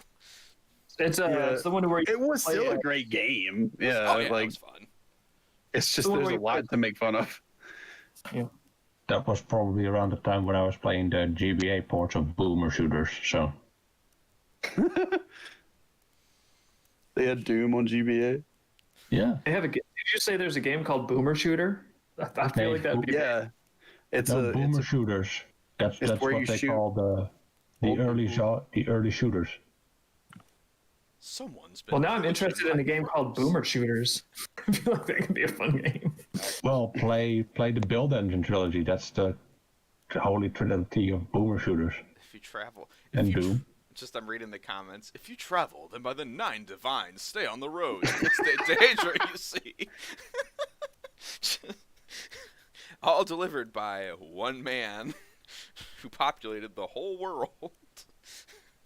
I do like the idea of that he just sounds like that at all times. Like he can't get away from it. yeah, just day-to-day life.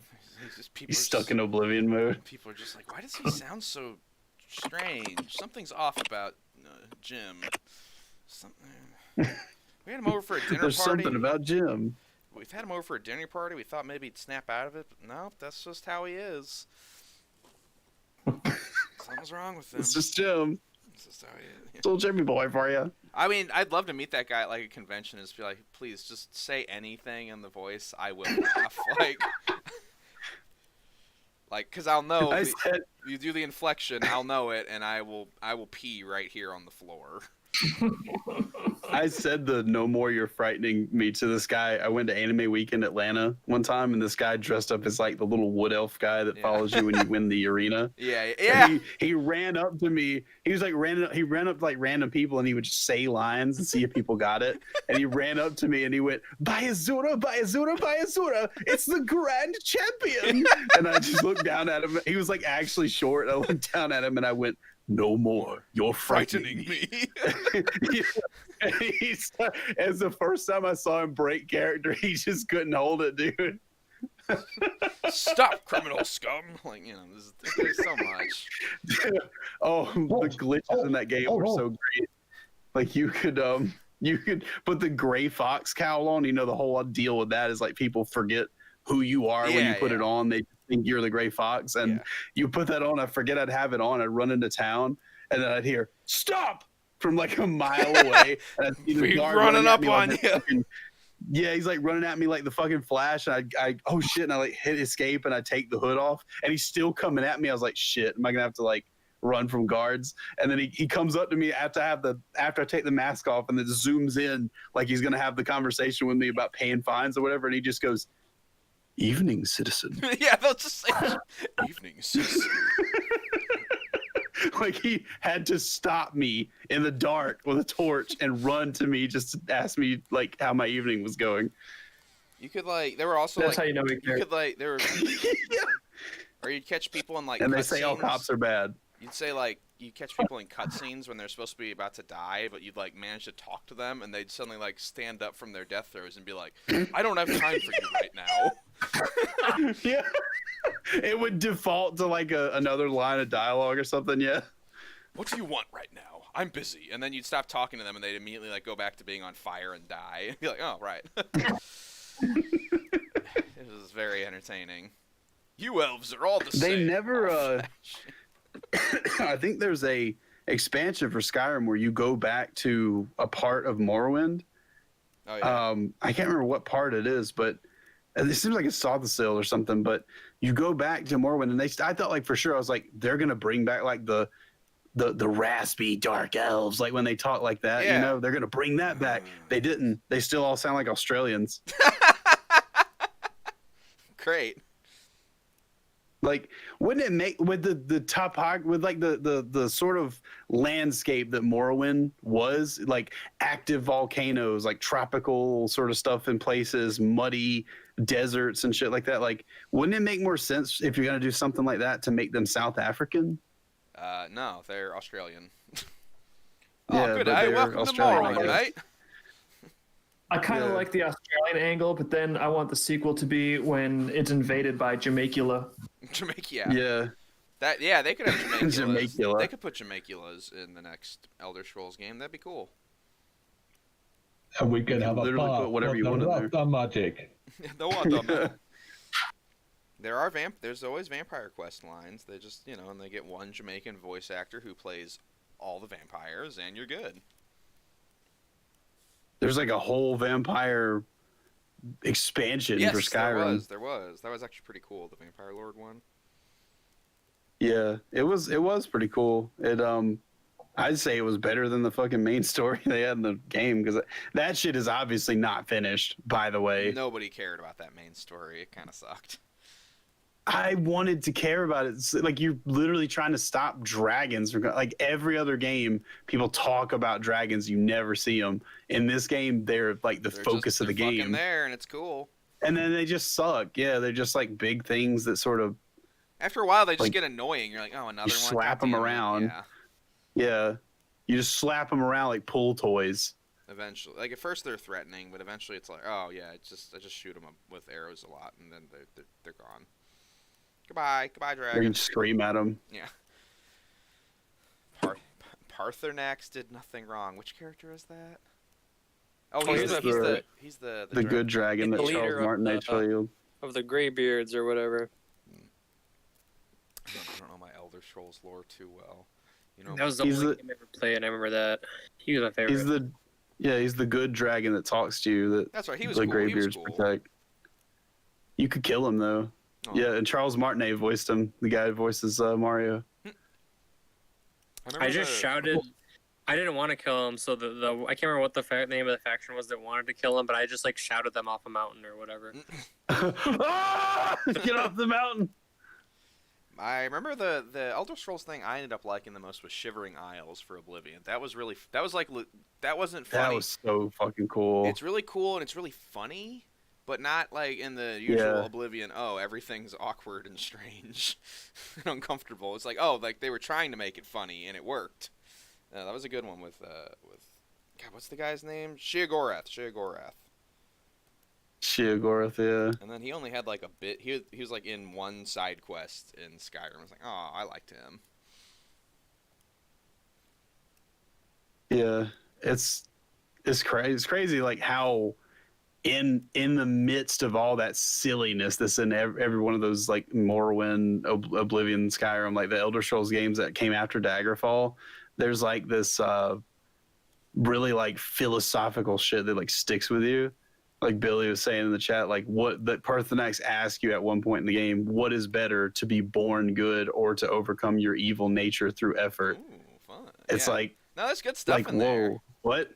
I'm fucking seeing this in a game where I'd scream people off mountains. Yeah. I always tell wonder if people you that they want to criminalize pedophilia. Well, I was gonna say maybe they could do a mod of that game where the new version of the Scream is aged up. Yeah, there you go. Nice bookend, There Dave. you go, Right to yeah. bring us to the end of the show. That's actually, No yeah. problem. Maybe we should end it right. It's 10 after 10. Do you guys want to call it? I don't know if there's anywhere to go from there. Oh, it's not gonna get any better than that. Yeah, I tell you. we already hit to Robot in ask the Family and Oblivion memes. It's Robot in the family. God, I cannot believe we got on that. I'm so glad we did. Oh man. I wanted to ask one more thing. Yeah, sure. What's up, man? I shared with you the link to that free download of Brigador during Christmas. Did any of you actually download it? What was the On download? for Brigador?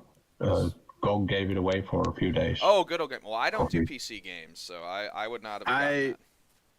On GOG, I got it. If it was that free game you were talking about on GOG, which I think you're talking about now, I got it. Yeah, I've been playing it and it's amazing. Okay. Steam had it on sale, so I bought it because I thought the developers deserved some money because they gave it all away for free. And I was like, Nice. no, I wish no, everybody was like you. only if it's damn good, and Brigador is damn good.